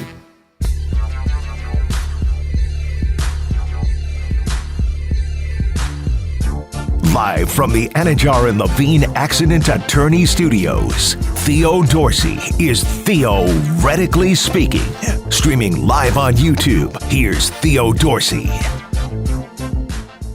Theo Dorsey's not here, but we are theoretically speaking on ESPN 106.3. Colin Russo filling in. We got Christian Catt at the City Place Studios in downtown West Palm Beach helping us out. We're live from the Baptist Health ICEPLEX, the Florida Panthers training facility. We are here live, having a great time because it is a Game 5, huge game in the series between the Toronto Maple Leafs and the Florida Panthers, 7 p.m. on ESPN. We'll be live here, myself and Mike Rizzo from 4 to 6 p.m., and then Jonathan Zazzo, of course, with a pregame Panthers special leading up to 7 p.m., leading up to puck drop, where a lot of fans are going to be piling in here pretty soon to get their fix of Panther hockey. It's going to be up in Toronto. Each home team has won. Panthers have won 2 straight. Can Toronto bounce back? Huge game, a lot of implications. I assume the winner of this game will win the series. That is my takeaway on the Panthers Maple Leafs action. You get the Knicks. Can the Celtics show a little guts with no Jason Tatum down 3-1? My guess is probably not, but we got a lot to talk about there. At the NBA, the Cleveland Cavaliers got eliminated. We'll do a little bit of that. And we got Christian Catt helping us out behind the glass back in West Palm. Christian, it's time for us to do a little action. Let's travel around a little bit. Let's do our get around. I get around. What you mean you don't know? Round and round. Check it go. I get around. Yes, the get around where we go from headline to headline, city to city. Buckle up, because first stop. Next stop. We're going to Dallas, Texas. Cowboys quarterback Dak Prescott had this to say on 96.7 The Ticket when asked about the addition of George Pickens. More than a 50-50 catcher. He thinks it's his ball when it's in the air, and I'm excited for him. I know that we need some help in that position. I know CD needs some help. He needs some help, says Dak Prescott when talking about CD Lamb. My question for you, Colin, how many wide receiver duos in the NFL are better on paper than CD Lamb and George Pickens? I got to give Dak credit. Dallas is very good about going on their local media, and so good credit to Jerry Jones especially, too. He loves sports radio, so that's awesome, number one. Number two, in terms of wide receiver duos, I'd take the duo in Minnesota before I take them. I'd probably take the duo, how about this, in Jacksonville before I take Pickens and CD. I'm probably taking Brian Thomas and Travis Hunter before I get to them. There's a handful. I used to be what was going on in Seattle with DK and Jackson Smith-Njigba, but I don't know about that anymore. There's probably 3 or 4. I don't have all of it in front of me, But I would take a couple before I'm not sold on George Pickens. I mean, he complements what CD does because CD's very good intermediate run after catch, and Pickens is more of that deep threat. But the Dallas, the Cowboys have tried this time and time again. They tried it with Brandon Cooks. He's had some mild success. They tried it with Michael Gallup. He was up and down. They always get this deep threat, and it works 40% of the time. The real key for Dallas is going to be protecting the offense, protecting Dak Prescott and keeping him healthy, number one. And number two, that defense returning to any sort of form that they were with Dan Quinn. How many receiving cores are better? There's quite a few. I would say they're not necessarily top. I wouldn't give them top 4. See, I don't know. I don't see another number one option being shipped to Dallas in their past. Like the options you listed, Brandon Cook's one of them. That doesn't scream number one, pairing him with a number one in CD Lamb. I see 2 top 10 receivers in football on one team right now, and I don't see that anywhere else. All right, so Cincinnati, there's 2 of them. That's fair, right? Cincinnati, Jamar Chase and T. Higgins is 2 of them. Yeah, so that's number.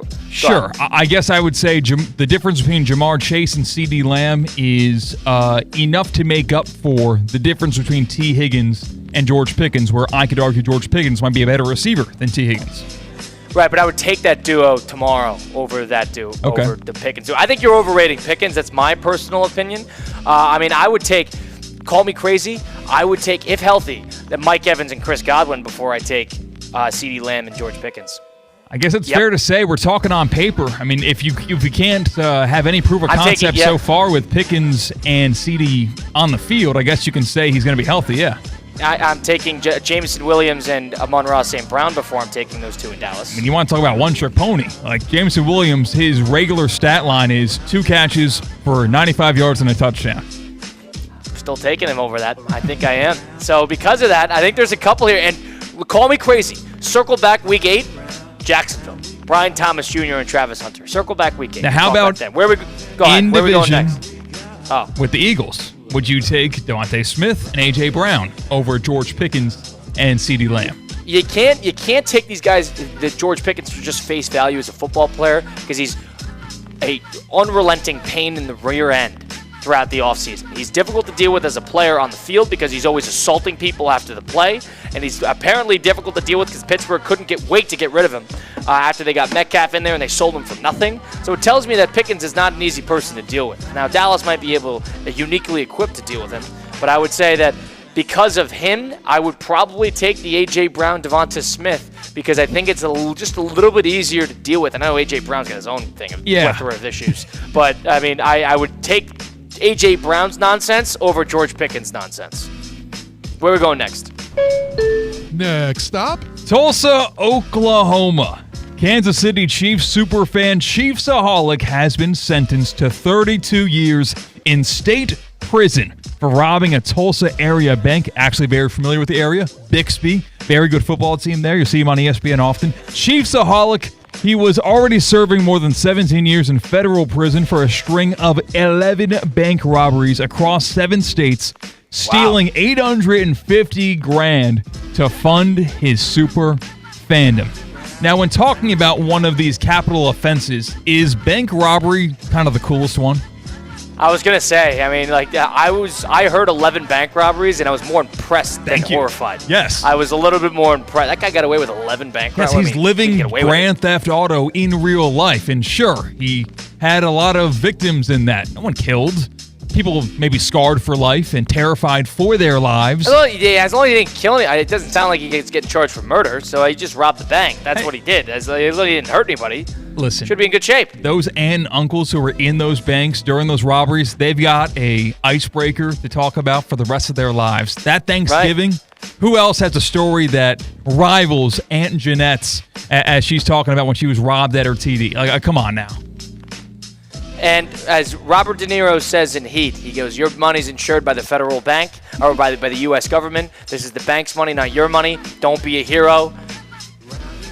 Didn't hurt anybody but the bank. I'm okay with that. I'm trying to think of another big crime that is... Frank Abagnale, if you're going to do like Catch Me If You Can, where he's like posing as an airline pilot, pretty cool in hindsight, as long as he's not crashing he's not crashing any planes. Yeah, but, high risk, sure. Yeah, something like that. listen, I'm not pro-identity theft, but if somebody were to make a cool living out of it and fake their way into something, I think that is also cool. Yeah, faking your own death to avoid the mob, like the activities you had with the mob, not good, but faking your own death, kind of cool. Right, and listen, Tony Soprano is a cool character. Oh, okay. He's a fictional character, but he's a cool character. So I'm not saying being a mob guy is on my list of things to do. Yeah, right. But people sympathize. Walter White killed people. He's an head. Like, they can sympathize with them. Okay. They sympathize. Weirdly enough, I don't know why. That's just the fictional characters. It's not real. But But off of that, he didn't hurt anybody. He just robbed a couple banks, did a couple stick-ups, a couple hold-ups, a couple liquor stores. Let him do his thing. I have no problem with that. Next stop. We're going to Boulder, Colorado, where a big announcement out of Netflix. Guess what? I heard a rumor. I ain't one for rumors, but I heard a rumor. Primetime is going primetime on Netflix in 2026. Oh! Now give me my theme music. Yep, that is Coach Prime. There will be a new show on Netflix that was rumored. Deion Primetime Sanders coming to Netflix in 2026. Did they kind of miss the boat by doing this after his son left the program? Is this about him or is this about Colorado? It's pretty much about him. Like, he's the only one mentioned. He's not wearing a Colorado hat on. Is it a Deion Sanders career? Is it like the last dance of Deion Sanders? This is a tweet from Netflix, and this is all the details that were released. We can confirm that the rumors are true. Deion Primetime Sanders coming to Netflix in 2026. That feels like it's based on him, which by extension will follow him through the building, through the doors of the Colorado Buffaloes program.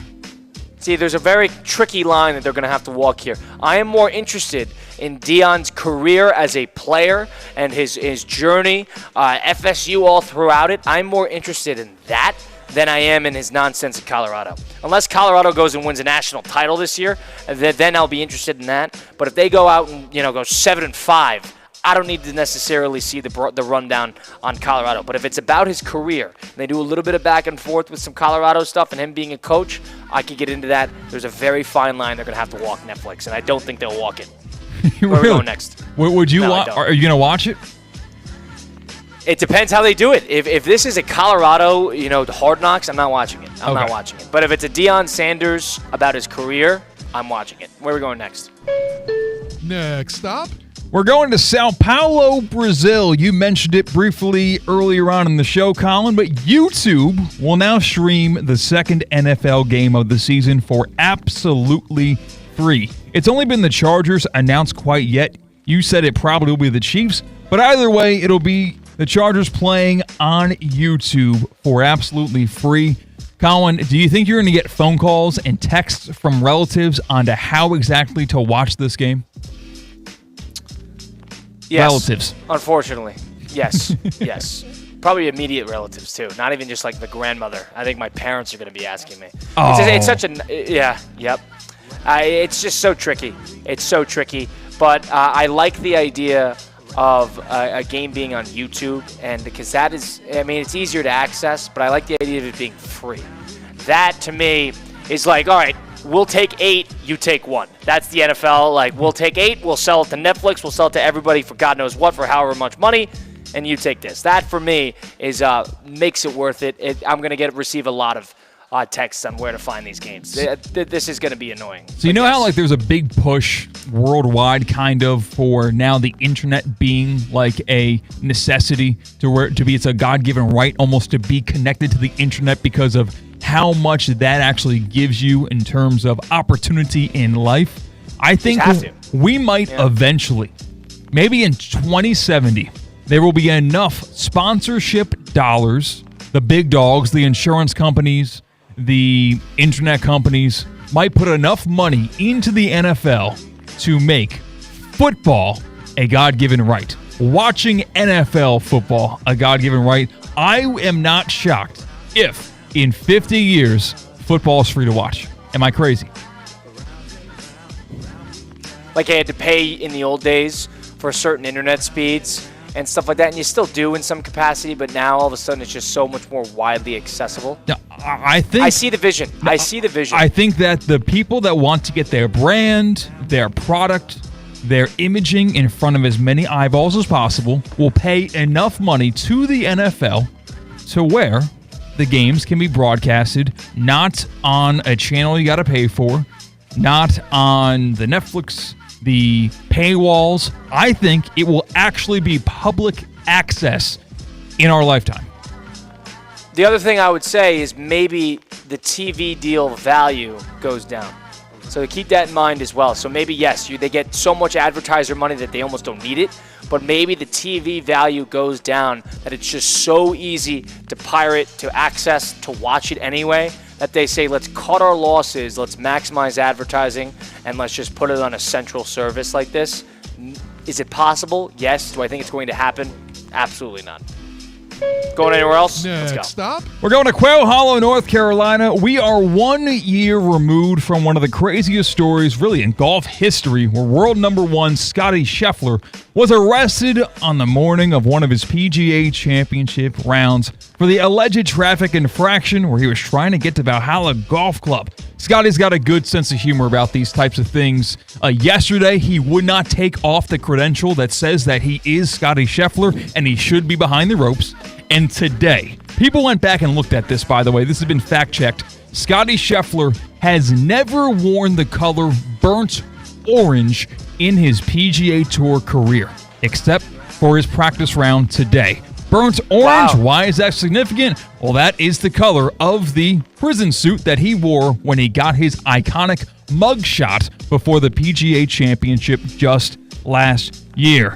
All of that is to say this, Colin. Who are you rooting for to win the second major of the year at Quail Hollow, the PGA Championship? Because all the best and brightest will be in this field. Yeah, I saw Rory's with Scheffler, I believe, in their tee time is together. They're in the same group. They put world number 1, 2, and 3, according to the OWGR rankings, in a grouping together on Thursday and Friday. That's Schauffele, that's Scheffler, and that's Rory. Yeah, I'll be into that. See, they did a good job at handling that. They're not going to space it out. They're going to put these guys together. They know what everybody wants to watch. Lean into that. Scheffler's going to be a big story this weekend. Who do I want to see win? It would be poetic for Scheffler to do it.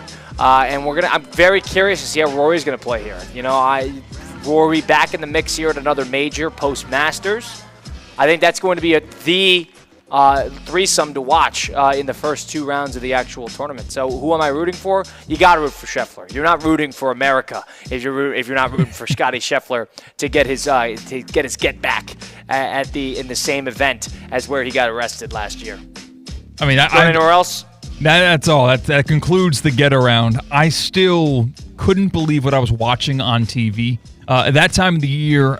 I think we had the first thing in the morning, too. It was the first thing in the morning. You woke up to Jeff Darlington saying, like, he was on the news as an eyewitness account, talking about how hide your kids, hide your wife, talking about how Scottie Scheffler got taken by the cops.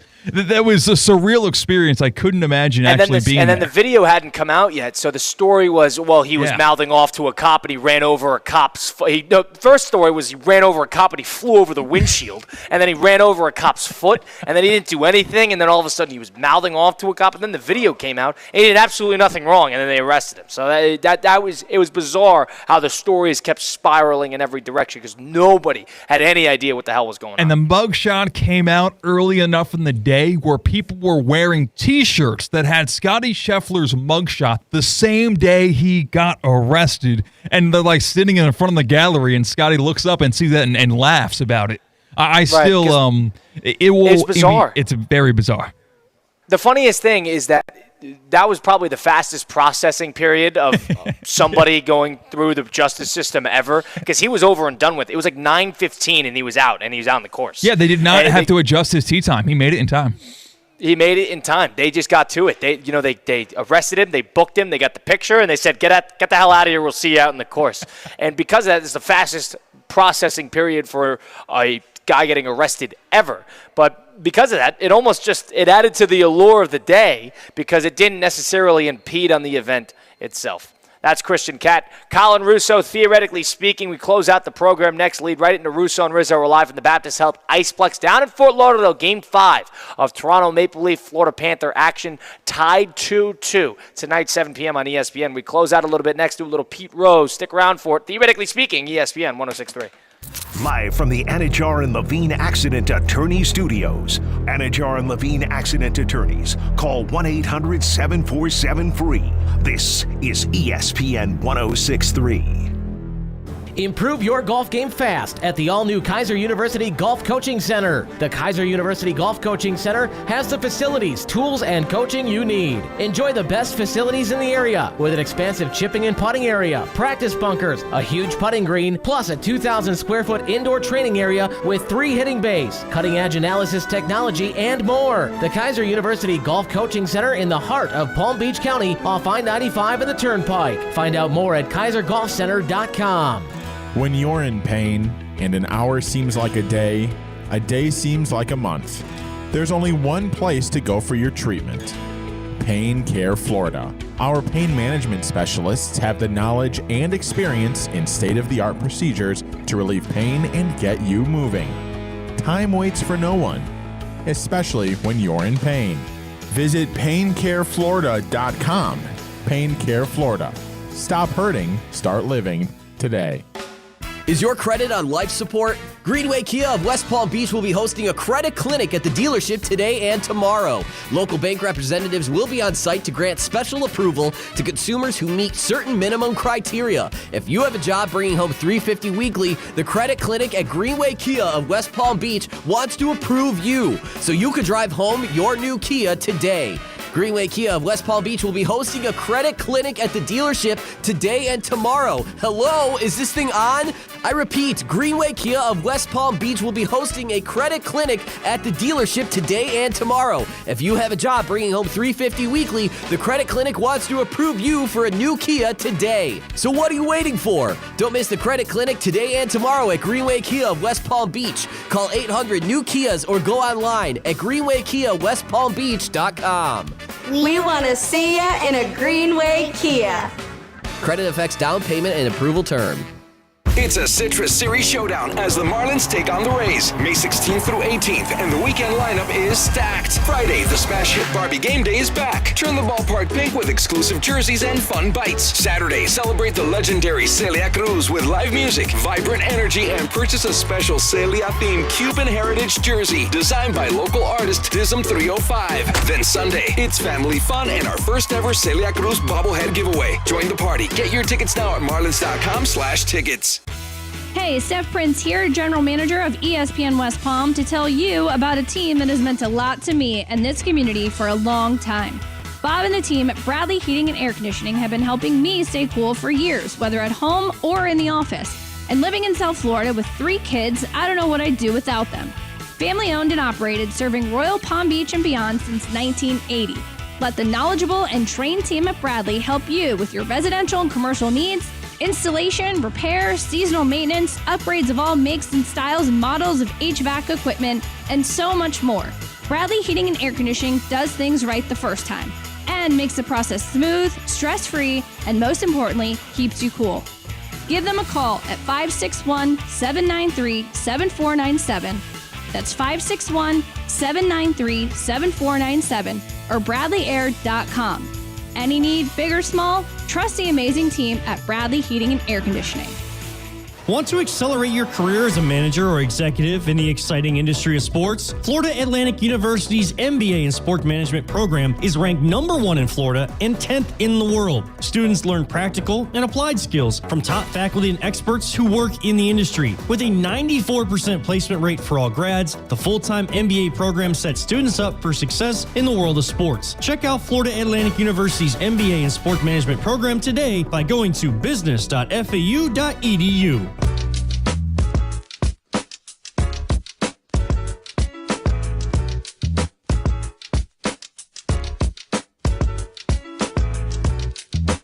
Live from the Anajar and Levine Accident Attorney Studios, Theo Dorsey is Theoretically Speaking. Streaming live on YouTube, here's Theo Dorsey. Colin Russo filling in for Theo Dorsey live at the Baptist Health ICEPLEX down in Fort Lauderdale, Florida. We got fifth game between the Toronto Maple Leafs and the Florida Panthers tonight, 7 p.m. ESPN, tied at 2 apiece. The home team has won each of the first 4. We'll see what happens tonight. I think the winner tonight will win the series. Big implications live at the Baptist Health ICEPLEX, where they will have a watch party for Panther fans right here locally in the area now because the game is up in Toronto. Christian Catt helping us out. Colin Russo with you on ESPN 106.3, also streaming live on YouTube, Facebook, and Twitter/X at ESPN West Palm. We were talking about the draft lottery. We were talking about if tanking works. We were talking about first overall picks. Does it change the team that much? Now, Christian, funny enough, I went through it. Since 1980, and there's plenty of them in baseball, and there's plenty of them in the NHL, so I'm not going to include those. But there are only a select few players in the NFL and the NBA, basically the two sports we've been talking about today, the NFL and the NBA, that number 1 overall picks, the first overall in the draft, since 1980, that have won a championship with the team that drafted them. In the NFL, there are 5. In the NBA, there are 6. That is how slim it is in the 45-year period. And the NBA, to make it even more slim, 4 of them were on only 2 teams. You had David Robinson, who got drafted in 87, and then you had Tim Duncan, who was drafted in 97, and they both won it in 99 with the Spurs. And then you had Kyrie Irving and LeBron. LeBron even left and came back. But you had 2 teams play for the same team, and who were both number 1 overall picks, him and Kyrie, winning championships. So that's basically 2 franchises that were the beneficiary of that. You had Akeem Olajuwon, who was drafted in 84, and then you had James Worthy, who was drafted in 82. And that was before even the lottery at that point with Worthy. I believe the first year of the lottery was that the Olajuwon draft. It might have been a year after that.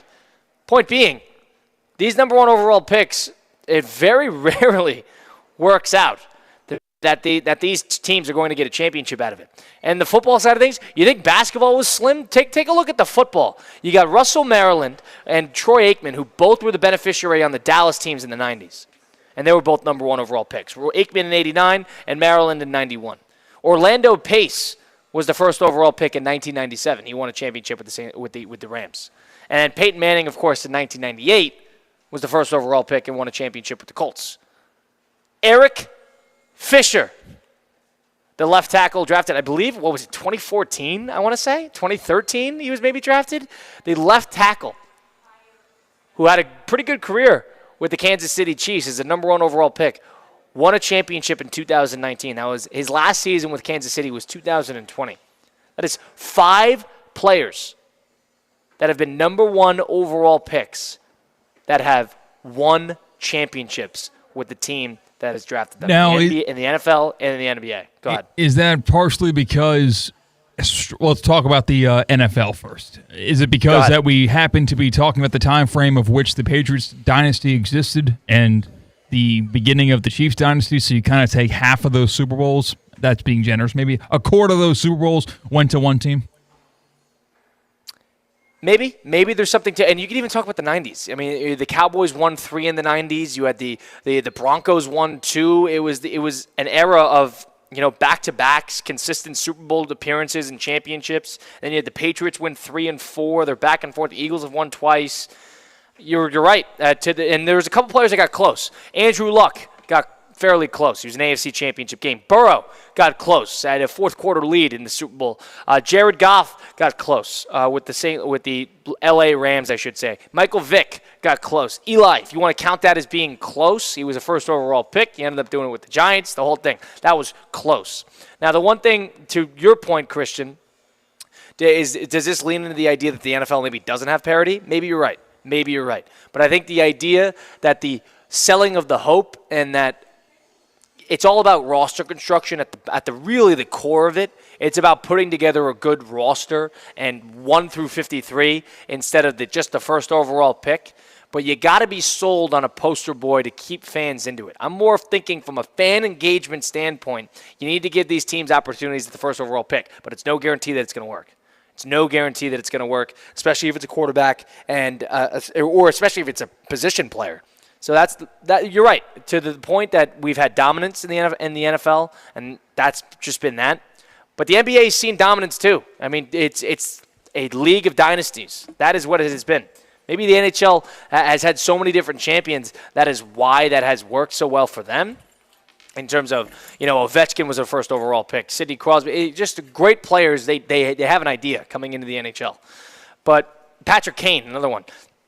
But the way I look at it is for these teams to kind of take another step, they need foundational pieces like the first overall pick, and then it has to be mixed together with great roster construction. Because great roster construction is, you're assuming that you don't have great roster construction if you're at the first overall pick to begin with. But there's no guarantee with that first overall pick that anything is going to change. Big thanks to Christian Cat keeping us up over the airwaves from the Baptist Health ICEPLEX. He is down in West Palm, or up in West Palm, I should say. We got Mike Rizzo and myself going 2 hours of Russo and Rizzo on the flip side of things. We got 2 more hours here, and then a little Jonathan Zaslow between 6 and 7 p.m. leading up till Game 5 in the Eastern Conference over on the Stanley Cup side of things with the Toronto Maple Leafs and the Florida Panthers in a pivotal Game 5 at that. So stick around for Russo and Rizzo. Appreciate everybody tuning in to Theoretically Speaking right here on ESPN 106.3.